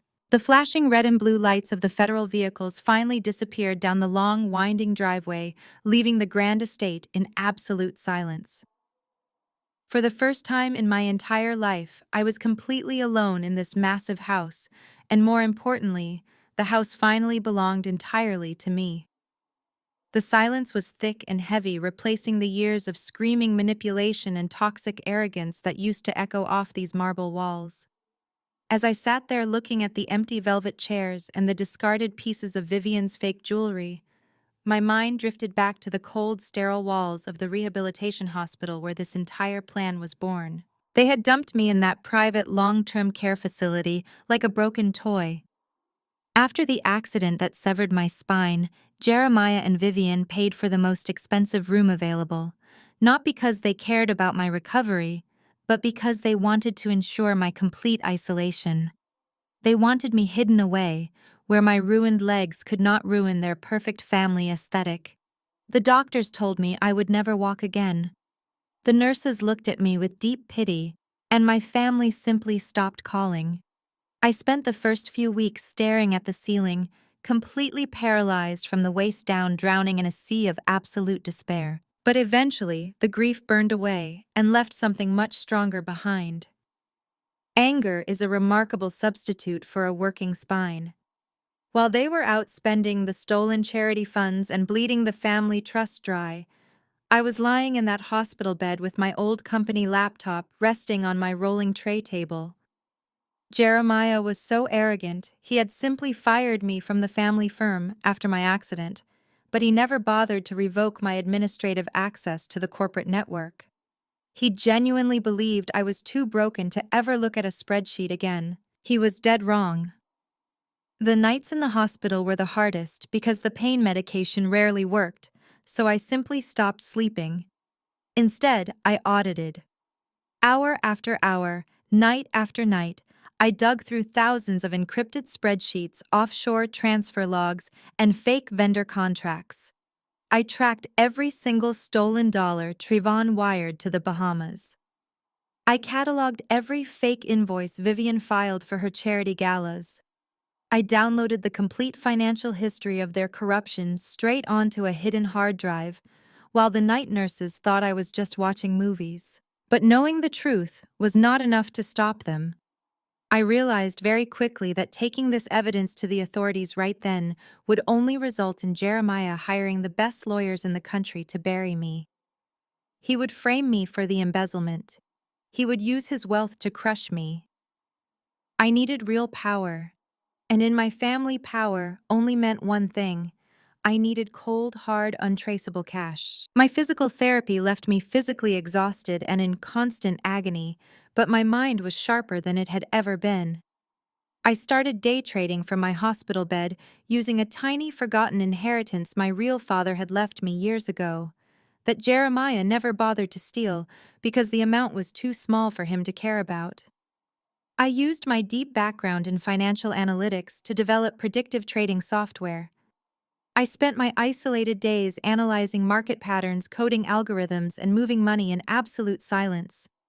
Nobody paid attention to the quiet girl in the wheelchair tapping away at her keyboard. When my algorithms proved successful beyond my wildest expectations, I licensed the software anonymously to a major tech conglomerate. The negotiations were handled entirely through encrypted emails and proxy lawyers. The payout was astronomical. It was more money than Jeremiah had seen in a decade, and he had no idea his discarded granddaughter was the one holding the check. That is the money I used to quietly buy the controlling interest in Vanguard Holdings. I specifically chose a ruthless private equity firm known for aggressive corporate takeovers because I knew exactly what kind of weapon I would need to dismantle my grandfather's empire. While my family thought I was just a pathetic, crippled girl crying into my hospital pillows, I was actually executing hostile takeovers and building a financial fortress from a rolling tray table. I was becoming the very monster Jeremiah had trained me to be, just infinitely smarter and far more patient. I learned to weaponize my own invisibility. They never saw me coming because they refused to look down. The sharp buzz of the estate intercom system snapped me out of my memories, bringing me back to the reality of the empty ballroom. The security guard at the front gate was calling the main house. I wheeled myself over to the control panel by the grand staircase and pressed the receiver to answer. "Miss Vance," the guard said, his voice tight with confusion and a hint of fear. "There is a fleet of black vehicles at the front gate. They say they are your legal team, but there are at least 20 people out here." I smiled, looking out the tall glass windows as the bright headlights of 6 identical luxury vehicles swept across the manicured lawns and illuminated the dark driveway. My corporate attorneys, the most ruthless legal team Vanguard Holdings had to offer, had finally arrived to clean up the wreckage. "Let them in," I told the guard, my voice perfectly steady. "They are here to officially finalize the takeover and completely strip my family of whatever they have left." The heavy iron gates of the estate swung open with a loud mechanical groan that echoed through the damp night air. I sat quietly by the grand windows of the main foyer, watching as the fleet of sleek black vehicles rolled up the sweeping circular driveway. My legal team from Vanguard Holdings stepped out of the cars, moving with absolute precision and cold corporate efficiency. They wore immaculate dark suits and carried thick leather briefcases filled with eviction notices, asset seizure protocols, and the final transfer deeds that would completely wipe the Vance family name from this property forever. My lead corporate attorney, a sharp and ruthless woman named Eleanor, marched up the front steps and handed me a digital tablet to confirm the final lockouts on all the family bank accounts. I signed the glowing screen with a swift swipe of my finger, legally cementing the hostile takeover right there in the entryway of the mansion that had once been my personal prison. Down on the lower steps of the grand entrance, Jeremiah was currently being held by Agent Harris and 2 other federal investigators. His custom-tailored suit was horribly rumpled, and his hands were secured tightly behind his back in heavy steel cuffs. Trayvon and Harper were already locked away in the back of a federal transport van, but Jeremiah was still thrashing and cursing, refusing to accept the reality of his total and complete ruin. He kept yelling at the agents, demanding his phone, demanding his lawyers, and screaming about how much money he had. It was a pathetic display of a man who genuinely believed his stolen wealth made him entirely untouchable. As my attorneys organized the documents in the foyer, A sudden burst of flashing blue and red lights illuminated the manicured hedges lining the driveway. A heavy local police cruiser skidded to a halt right behind the federal vehicles, and a tall, imposing man stepped out into the cool night air. It was Police Chief Garrett Carter, the very same man Jeremiah had paid a massive fortune to 3 years ago.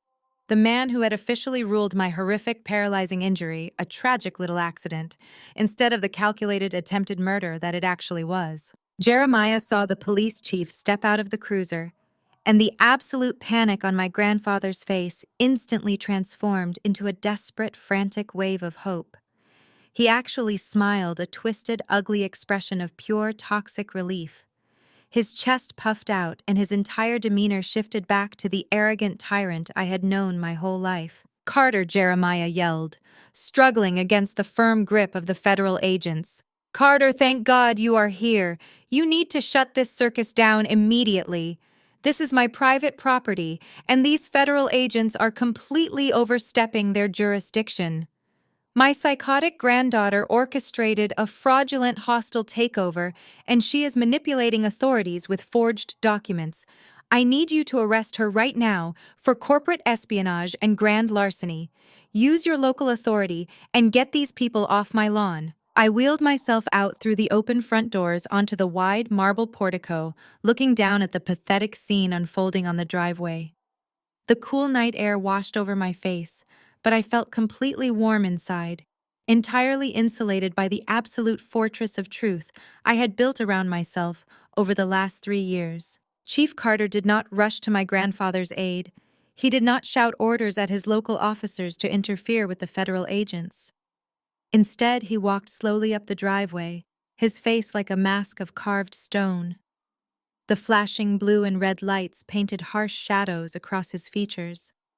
He stopped a few feet away from the disgraced patriarch and just stared at him with a mixture of deep pity and absolute disgust. "Did you hear me, Carter?" Jeremiah demanded, his voice cracking with sudden desperation as the silence stretched out. "I own half this city. I put you in that uniform. I paid for your entire career and your beautiful vacation home. You work for me. Get these handcuffs off me right now and get that crippled mistake out of my house before I ruin you too." I leaned forward in my wheelchair, resting my elbows on my knees. "He does not work for you anymore, Jeremiah," I said, my voice carrying clearly over the low hum of the idling vehicles. "In fact, he has not worked for you for several weeks now." Jeremiah stopped thrashing and looked up at me, his eyes darting back and forth in wild, terrified confusion. "What lies are you spinning now?" "Ayaliyah."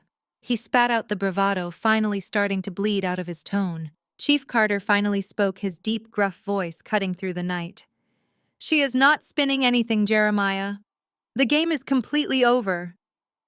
The chief reached inside his heavy uniform jacket and pulled out a thick, folded document. "You really thought you could hide those offshore wire transfers forever?" Jeremiah Carter asked, his tone dripping with bitter resentment. "You thought routing my bribe money through a fake real estate subsidiary in the Cayman Islands would keep us both permanently safe from any audits. But you completely underestimated her. She found every single transaction. She tracked the dirty money from the family trust directly into my private hidden accounts." I smiled, watching the last remnants of hope completely drain out of my grandfather's eyes. When I was lying in that sterile hospital bed, rebuilding my entire life from a rolling tray table, I was doing a lot more than just day trading and executing corporate takeovers. I explained smoothly. The physical pain was agonizing, and the doctors told me I would be broken forever, but my mind was absolutely relentless. While the night nurses thought I was just mindlessly clicking on my laptop to distract myself from the trauma, I was actually running deep forensic audits on every single shell company you ever created. I nested proxy servers to bypass your amateur firewalls, and I dug through decades of your dirty secrets. I did not just track the stolen charity funds and the embezzled retirement accounts, Jeremiah. I tracked the exact payments you made to the local police department to cover up my accident. I saw the precise dates the money moved through that fake subsidiary, and I saw exactly how much it cost you to buy my silence and protect your precious empire. Jeremiah swallowed hard, his toxic arrogance finally fracturing into tiny, irredeemable pieces. "Carter," he pleaded, his voice dropping to a pathetic, fragile whisper. "You cannot do this to me. If I go down, you go down with me. We are tied together in this." "You took the money." "Not anymore," Carter replied, shaking his head slowly. "Your brilliant granddaughter offered me a choice 3 weeks ago. She invited me to a secure meeting and she showed me the absolute mountain of federal evidence she had collected against both of us. She told me I could either wait for the Federal Bureau of Investigation to raid my precinct and spend the rest of my life rotting in a federal penitentiary, or I could offer my full, unmitigated cooperation to the state prosecutors in exchange for a massive plea deal." I watched my grandfather's legs completely give out beneath him. Agent Harris had to haul him back up by his shoulders just to keep him from collapsing onto the driveway concrete. The realization that his ultimate safety net, his most powerful bought and paid for ally, had completely turned against him, finally shattered his mind. I handed over all my financial records. Jeremiah Carter continued, his voice loud enough for my legal team and the federal agents to hear perfectly clearly. "I gave the state prosecutors the secret audio recordings of our private meetings.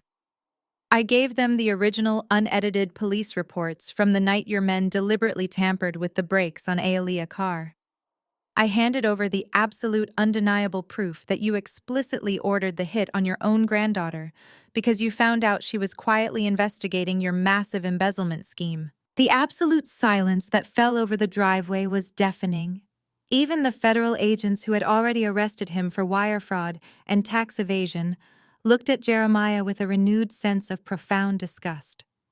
He was not just a greedy, white-collar criminal stealing from charity and retirement funds.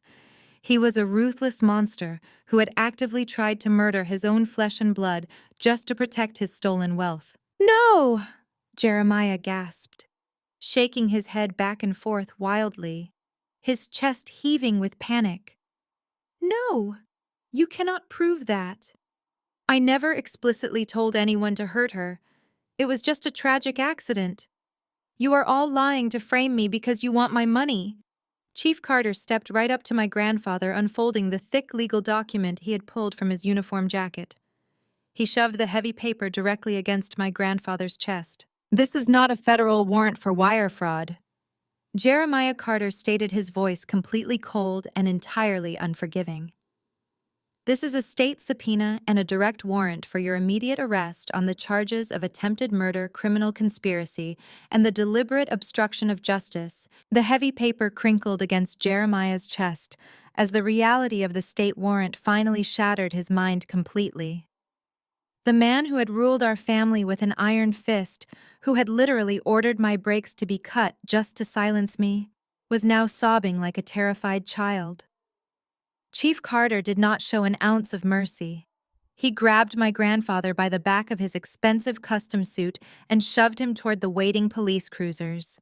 The federal agents stepped aside, letting the local authorities handle the attempted murder charges while they secured the financial documents. I sat on the marble portico and watched the flashing lights illuminate the tears streaming down his wrinkled face. It was the exact same driveway where my ruined car had been towed away 3 years ago. The poetic justice was absolute. But the night was not quite over yet. Down by the federal transport vans, my sister-in-law Harper was shivering in the damp night air. Her wrists were firmly secured in heavy steel handcuffs, and her designer gown was ruined by the dirt from the ballroom floor. She was desperately pleading with a junior federal agent, demanding her phone so she could call her father. Harper's family was old political money in Georgia. Her father was a prominent state senator who prided himself on his impeccable public image and his strict moral platforms. Harper genuinely believed that one phone call to her daddy would fix this entire mess.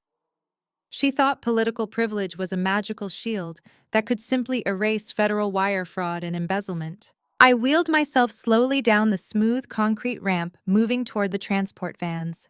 The federal agents parted respectfully to let me pass. Harper saw me approaching, and her desperate pleading immediately turned into vicious venom. Aaliyah, you vindictive little witch! She spat, her blonde hair plastered to her wet cheeks. My father is going to absolutely destroy you for this. He is playing golf with the federal judge who signs these warrants tomorrow morning. You think you have won because you bought a private equity firm, but you are nothing compared to real political power. The moment my dad finds out about this absurd arrest, he will have your entire company audited into oblivion. I stopped my wheelchair just a few feet away from her. The cold night breeze ruffled my coat, but I felt entirely warm.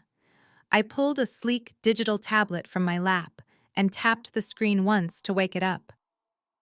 Your father already knows, Harper, I said, my voice perfectly calm and steady.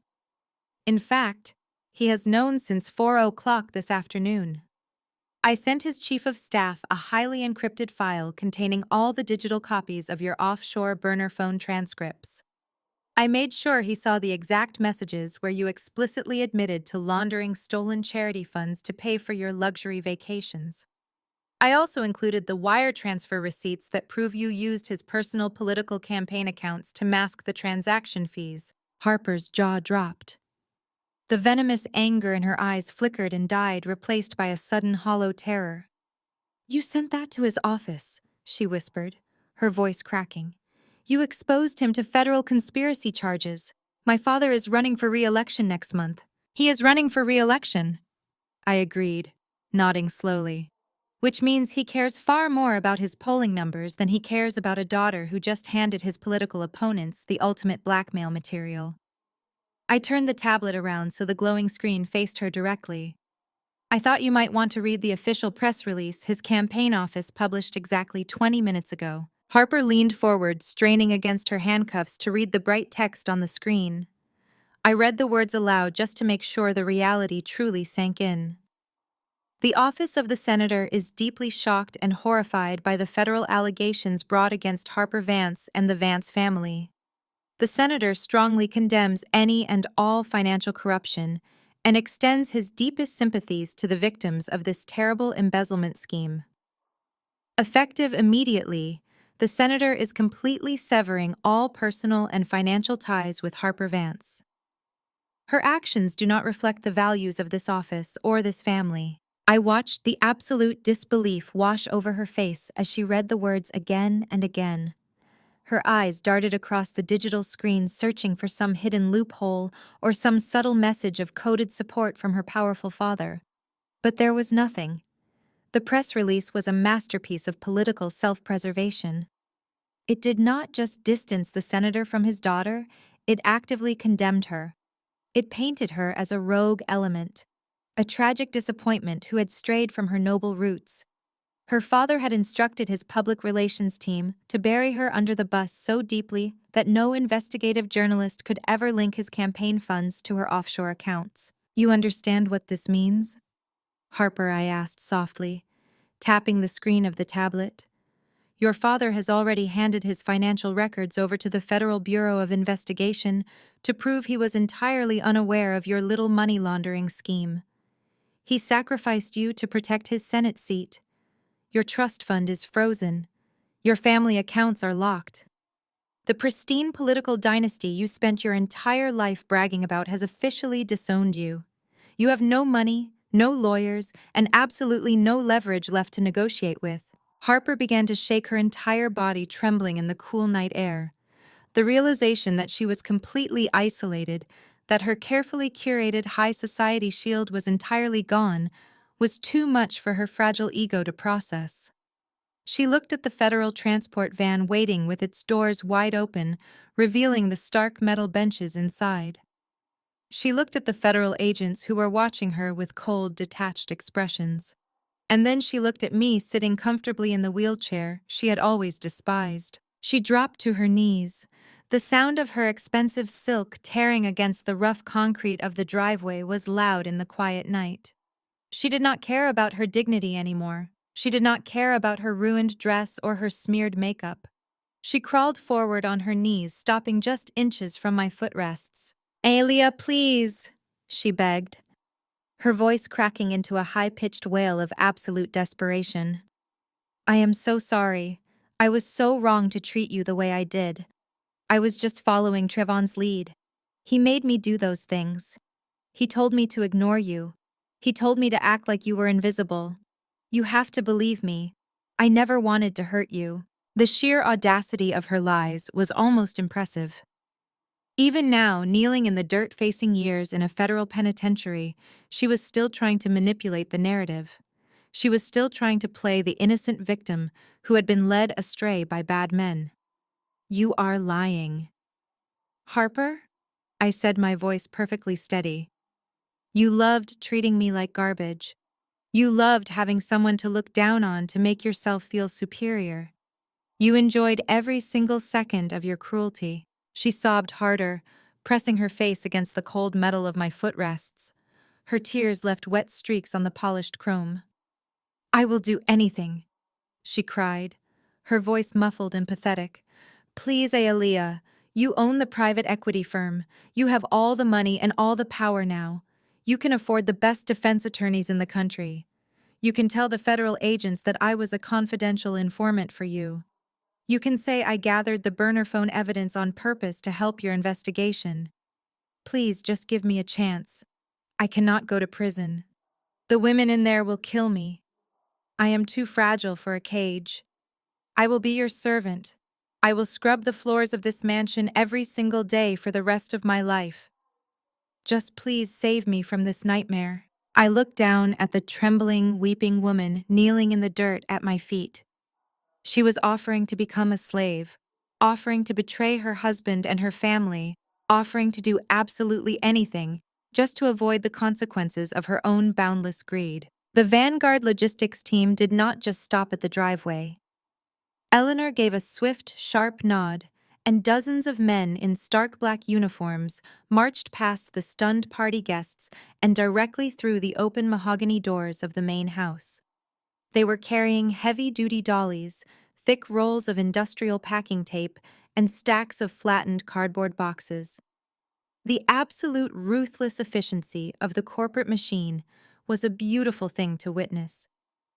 They fanned out across the grand foyer and the ballroom, moving with military precision, as they began to systematically dismantle the Vance family illusion right in front of the local elite. The high society guests who had spent the entire evening sipping champagne and toasting to my grandfather's supposed brilliance were now frantically scrambling out of the way. Women in expensive gowns and men in tailored tuxedos pressed themselves against the walls, desperately whispering into their cell phones, calling their private drivers to come get them immediately. They wanted to flee before the stain of my family's absolute ruin could somehow ruin their own reputations. Nobody wanted to be seen standing in a house that was actively being repossessed by a private equity firm. I wheeled myself slightly forward, watching as a team of 4 movers began unhooking the massive crystal chandelier that hung over the main dining table. Other men were rolling up the priceless Persian rugs right from under the guests' feet, while a separate crew started carrying out the original oil paintings that had lined the velvet walls for decades. Everything was being cataloged, scanned, and wrapped in thick protective plastic before being hauled out to the waiting diesel trucks. That was when the shrill, piercing sound of a woman screaming echoed down the grand marble staircase. Vivian, who had been sitting frozen in shock near the shattered pieces of her fake emeralds, finally snapped out of her daze.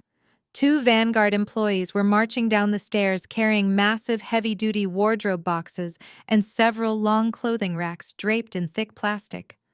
Underneath the clear covering, I could easily see the vibrant colors of her extensive designer handbag collection. No, Vivian shrieked, scrambling to her feet and running unsteadily toward the movers in her high heels. No, you put those down right now. Those belong to me. Those are my personal belongings. You cannot take my bags. She threw herself at the nearest mover, frantically clawing at the thick plastic wrapped around a stack of limited edition leather purses. It was genuinely pathetic to watch a woman in her late 60s crying over imported leather while her husband was literally facing an attempted murder charge. Vivian's entire identity, her entire sense of worth in this world was entirely wrapped up in those overpriced bags and the status they supposedly gave her. Without them, she was absolutely nothing.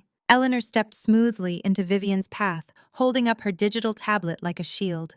"Mom, please step away from the corporate assets," Eleanor said, her voice carrying that distinct icy tone of absolute professional detachment. Per the emergency seizure order granted by the federal judge, all physical property inside this estate purchased with funds directly linked to the embezzled family trust is now the legal property of Vanguard Holdings. Your financial records indicate that you have not had a legitimate source of personal income in nearly 40 years. Therefore, every item of luxury clothing, jewelry, and accessories in your possession was bought with stolen money. Step back, or I will have the federal agents arrest you for interfering with a lawful corporate repossession." Vivian gasped, her hands dropping to her sides as the brutal reality of her situation crashed down on her. She looked at the bags, then looked at Eleanor, and finally looked at me, sitting comfortably in my wheelchair. She was shaking violently, the heavy makeup on her face smeared with tears of pure superficial grief. "My Birkins," she whimpered, her voice cracking as the movers carried her entire life out the front door. "They are vintage, you cannot just take them." She collapsed onto the bottom step of the staircase, burying her face in her hands, sobbing uncontrollably over her lost wardrobe. She did not even glance toward the driveway where her husband was still in federal custody. Her only true love was material wealth, and I was currently packing it into the back of an 18-wheeler. Out on the portico, Jeremiah was watching the entire scene unfold with hollow, dead eyes. The local police officers were waiting for Chief Carter to give the order to transport him to the county jail for booking. But Jeremiah was utterly paralyzed by the sight of his mansion being stripped down to the bare drywall. The paintings were gone, the rugs were gone, his wife's bags were gone, and soon the very walls themselves would be locked up and sold to the highest bidder. He was a king standing in a ruined castle, completely stripped of his crown and his kingdom. The heavy silence of the night was broken only by the sound of packing tape ripping and the low rumble of the moving trucks. Jeremiah slowly turned his head to look at me. The aggressive, toxic bravado that had fueled his entire life was completely extinguished.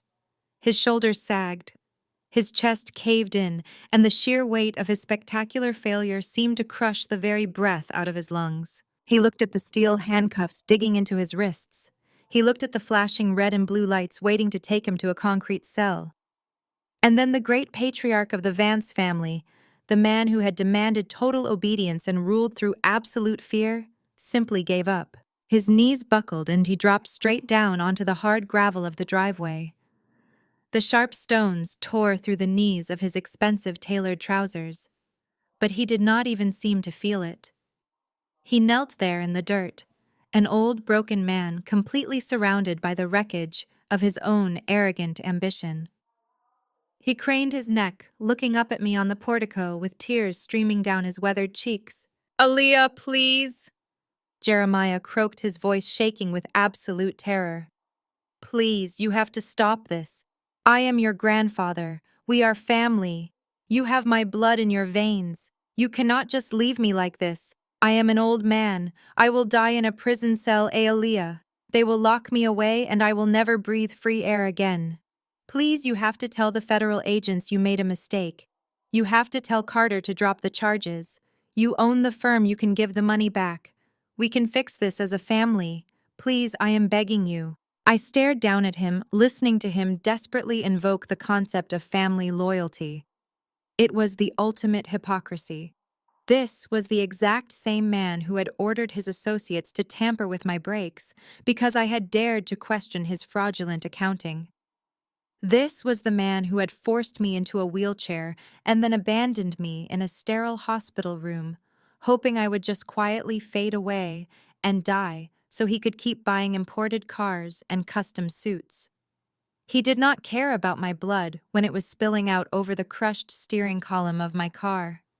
He only cared about family now because he was the one bleeding. I rested my hands lightly on the rubber grips of my wheels and let the silence stretch out, allowing him to feel the agonizing weight of my total control.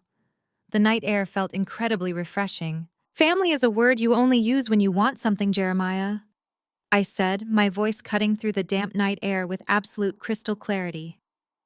You severed our family ties the moment you decided your offshore bank accounts were more valuable than my life. You put me in this chair and you thought that taking away my legs would take away my power.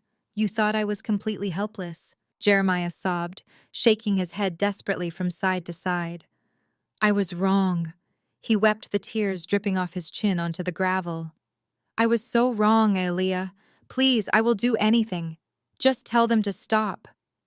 I leaned forward slightly, a cold, genuine smile finally spreading across my face.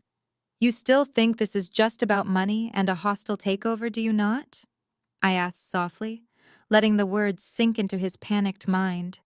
You think buying your debt and taking your house is the best I could do? He looked up at me, blinking through his tears, completely terrified and entirely confused by my tone. I shook my head slowly. Oh, grandfather, I whispered, the smile never leaving my face. You really have no idea what I am actually capable of now. The takeover was just the warm-up. Do you want to see my real trick? Jeremiah stared up at me, his tear-streaked face frozen in a mask of absolute bewilderment. He did not understand what I was saying. To him, I was still the broken girl he had crushed 3 years ago. The girl whose legs he had permanently destroyed to silence a corporate whistleblower. He blinked rapidly, waiting for me to pull another legal document from Eleanor's portfolio or signal another moving truck to pull into the driveway. But I did not reach for a pen or a digital tablet. Instead, I reached down toward my legs. The loud metallic click of the wheelchair's aluminum footrests folding back echoed sharply in the quiet night air. The federal agents, the police officers, and the remaining high society guests all went completely still. Nobody breathed. They watched in total silence as I slowly shifted my weight forward on the cushioned seat. I lifted my right foot off the metal pedal and placed my expensive leather sole firmly onto the rough gravel of the driveway. Then I moved my left foot, planting it squarely right next to the right one. Jeremiah's eyes darted from my feet to my face. His jaw trembled. "Hey, Aaliyah," he whispered, his voice thin and reedy, sounding like dry leaves rustling in the wind. "What are you doing? You cannot move your legs. The doctor said your spine was completely shattered." I did not answer him right away. I wrapped my hands tightly around the black padded armrests of my chair. My knuckles turned stark white under the harsh glare of the police cruiser headlights. I took a deep breath, filling my lungs with the cool, damp night air. And then I pushed. Every muscle in my core tightened as I forced my body upward. My legs shook slightly from the sheer adrenaline and the intense dramatic weight of the moment. It had been 3 long years of brutal, agonizing physical therapy behind closed doors. 3 years of screaming into a towel as my private specialists forced my severed nerves to reconnect and my atrophied muscles to remember how to bear weight. 3 years of pretending to be a helpless cripple in public while learning how to become a literal titan in the shadows. I rose from the chair. It was a slow, deliberate, and terrifyingly beautiful ascent. The guests on the portico began to gasp. I heard a woman drop her champagne glass, and the sharp sound of shattering crystal rang out like a gunshot over the quiet estate. But I kept rising. My knees locked into place, and I straightened my spine, standing at my absolute full height. For the first time in over 1,000 days, I was not looking up at Jeremiah Vance. I was looking down at him. I stood completely unsupported, towering over the great patriarch of the family who was still kneeling pathetically in the dirt at my feet. The physical manifestation of his total defeat was absolute. He was staring at my legs with an expression of such profound, visceral horror that he looked as though he were staring at a ghost. His mouth opened into a silent scream, but no sound came out. He just kept shaking his head back and forth, his brain completely incapable of processing the impossible sight in front of him. Down by the federal transport vans, Harper and Trevon were pressing their faces against the reinforced mesh windows. I could not hear them, but I could see the sheer panic and absolute devastation warping their features. Trevon was staring at me, standing tall and commanding, and I knew exactly what was going through his selfish, cowardly mind. He realized that every single thing I had done over the last 3 years had been a calculated trap. I had let them pity me. I had let them mock my wheelchair. I had let them think they had won, so they would drop their guard and get greedy. The doctors told you exactly what I paid them to tell you, Jeremiah, I said, my voice echoing loudly across the silent estate. Money buys a lot of things in this world. It buys offshore bank accounts, and it buys fake political shields. But it also buys absolute silence. It buys the best private neurologists in Switzerland. And it buys a completely classified recovery program that not even your expensive spies could uncover. He scrambled backward in the gravel crab, walking away from me like a terrified animal trying to escape a predator. "You can walk," he gasped, his chest heaving as if he could not pull enough oxygen into his lungs. "You have been able to walk this whole time." I took a slow, deliberate step forward. The crunch of the gravel beneath my shoe sounded like a thunderclap. I took another step, moving away from the wheelchair entirely. My posture was perfect, my stride completely steady. I walked right up to the edge of the stairs, looking down at the man who had tried to murder me. I was paralyzed for 8 months. "Jeremiah," I corrected him, my tone brutally, cold and completely empty of mercy. "You did break my spine. You did put me in a cage of agony. But while you were busy spending the stolen charity funds and congratulating yourselves on successfully eliminating a threat, I was rebuilding my body piece by piece. Every time I fell down in physical therapy, every time I cried from the blinding nerve pain, I thought about you. I thought about this exact moment. My absolute hatred for you was the only medicine that actually worked." He raised his shackled hands defensively, cowering in the dirt as if he expected me to strike him. "Aaliyah, you have to understand." He pleaded, fresh tears spilling down his wrinkled cheeks. "It was business.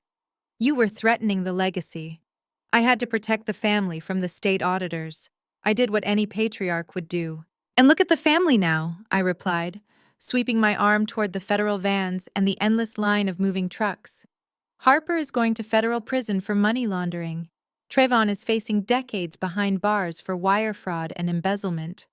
Your entire fortune has been seized by Vanguard Holdings to pay back the people you robbed. Your legacy is nothing but a cautionary tale about corporate greed, and the girl you tried to bury is the one holding the shovel." I took one more step down the stairs, closing the final distance between us. Jeremiah curled into a miserable little ball, sobbing into the gravel, unable to look at me anymore. His defeat was absolute and comprehensive. He had lost his money, his freedom, his family, and his pride all in the span of a single evening. Chief Carter walked over to me, his expression a mixture of profound respect and quiet awe. He looked at the empty wheelchair sitting on the portico and then looked at me standing firmly on the driveway. "Mrs. Vance," the chief said politely, "the transport vans are ready to depart. We have all the evidence secured and the property is officially under Vanguard control." "Thank you, Chief," I replied, nodding gracefully. "Please make sure my grandfather gets a window seat in the cruiser. I want him to watch his empire disappear as he drives away tonight." Carter nodded and signaled his deputies. They reached down and dragged Jeremiah up by his armpits, hauling him toward the waiting police cars. He did not even fight them. His legs dragged uselessly through the dirt. He just kept looking back over his shoulder, staring at me standing tall and unbroken in front of the grand mansion that was no longer his. The flashing lights painted the property in harsh reds and blues as the engines roared to life. The moving trucks from my logistics company continued to load the stolen assets, treating the Vance family history like cheap garage sale items. Eleanor stepped up beside me, her dark eyes tracking the police cars as they began to roll down the long driveway heading toward the federal courthouse. "That was a masterfully executed checkmate, Mrs. Vance," she said, her voice quiet and professional. "The board of directors will be extremely pleased with the speed of these asset acquisitions." I crossed my arms over my chest, feeling the cool night breeze against my face. "It is a good start, Eleanor," I agreed. "But we still have a lot of work to do tomorrow. The Vance name needs to be completely scrubbed from the corporate registry, and I want the charity funds fully restored with interest by noon." She nodded, making a note on her digital tablet. I will handle the transfers immediately. I turned my back on the departing police cars and looked at the grand doors of the mansion. The engagement party was officially over and my new life was just beginning. I had spent 3 years sitting in the shadows, plotting, planning, and enduring the pain. Tonight I had finally stood up and the entire world was going to feel the impact of my steps. Jeremiah stared at my legs, his eyes wide with a terror that bordered on madness. He opened his mouth to speak, but before a single word could escape his trembling lips, the heavy iron gates at the bottom of the estate swung open completely. The sound of screeching tires echoed through the damp night air as a dozen unmarked black SUVs roared up the driveway. They moved in perfect synchronization, cutting off any possible avenue of escape. The doors flew open, and dozens of federal agents poured out wearing tactical vests and carrying heavy plastic bins. This was not just a repossession or a simple arrest. This was a full-scale federal raid. I watched the absolute shock wash over Jeremiah's face as the agents swarmed his pristine mansion. They were not polite, and they were not gentle. They shattered the glass display cases in his private study, seizing every hard drive, every ledger, and every hidden safe he had desperately tried to conceal. They ripped the expensive artwork off the walls, looking for hidden compartments. The vast, impenetrable Vance empire was being systematically dismantled and stuffed into clear plastic evidence bags. "You see, Jeremiah?" I said, my voice calm and steady over the chaos. My real trick was not just learning how to walk again. My real trick was learning exactly how to destroy you, using the very same laws you thought you were above. Chief Carter stepped forward, grabbing Jeremiah by the collar of his ruined custom suit and hauling him roughly to his feet. The metallic click of the heavy steel handcuffs snapping around his wrists sounded like the final gavel strike of a judge. The great patriarch of the family, the man who had ordered my brakes to be cut, who had demanded absolute loyalty while offering nothing but cruelty, was now just another common criminal. He did not look like a titan of industry anymore. He looked small, fragile, and utterly defeated. The deputies dragged him toward the waiting police cruisers. He stumbled over his own feet, his knees dragging in the gravel, but I did not offer him a single ounce of pity. Down by the transport vans, Trevon and Harper were watching the raid unfold through the mesh windows. Their faces were pale, completely drained of the arrogant entitlement that had defined their entire existence. Trayvon pressed his forehead against the cold metal, realizing that his offshore accounts, his secret loans, and his desperate gambles had all resulted in this exact moment of total ruin. Harper was weeping silently, her tears smearing the last remnants of her expensive makeup. She had traded her soul for a life of luxury, and now she was going to spend the next 2 decades wearing a prison uniform. The federal agents slammed the heavy steel doors shut, locking them in the darkness. The engines roared to life, and the convoy of transport vans began to roll slowly down the driveway, taking my tormentors away forever. The Vanguard logistics trucks were finally finishing their grim task. The last of the antique furniture and the remaining racks of designer clothing were loaded into the dark trailers. The heavy cargo doors slammed shut with a deafening thud. Vivian was still sitting on the bottom step of the grand staircase, her ruined evening gown covered in dirt and dust. She was completely alone. Her husband was gone. Her son and daughter-in-law were gone. Her precious designer bags were safely locked in the back of my moving trucks. She looked up at me, her eyes hollow and completely empty. She had nothing left, no money, no status, and absolutely no one to protect her. I did not say a single word to her. There was nothing left to say. The silence between us was the final judgment. I turned my back on the empty mansion and began to walk down the long driveway.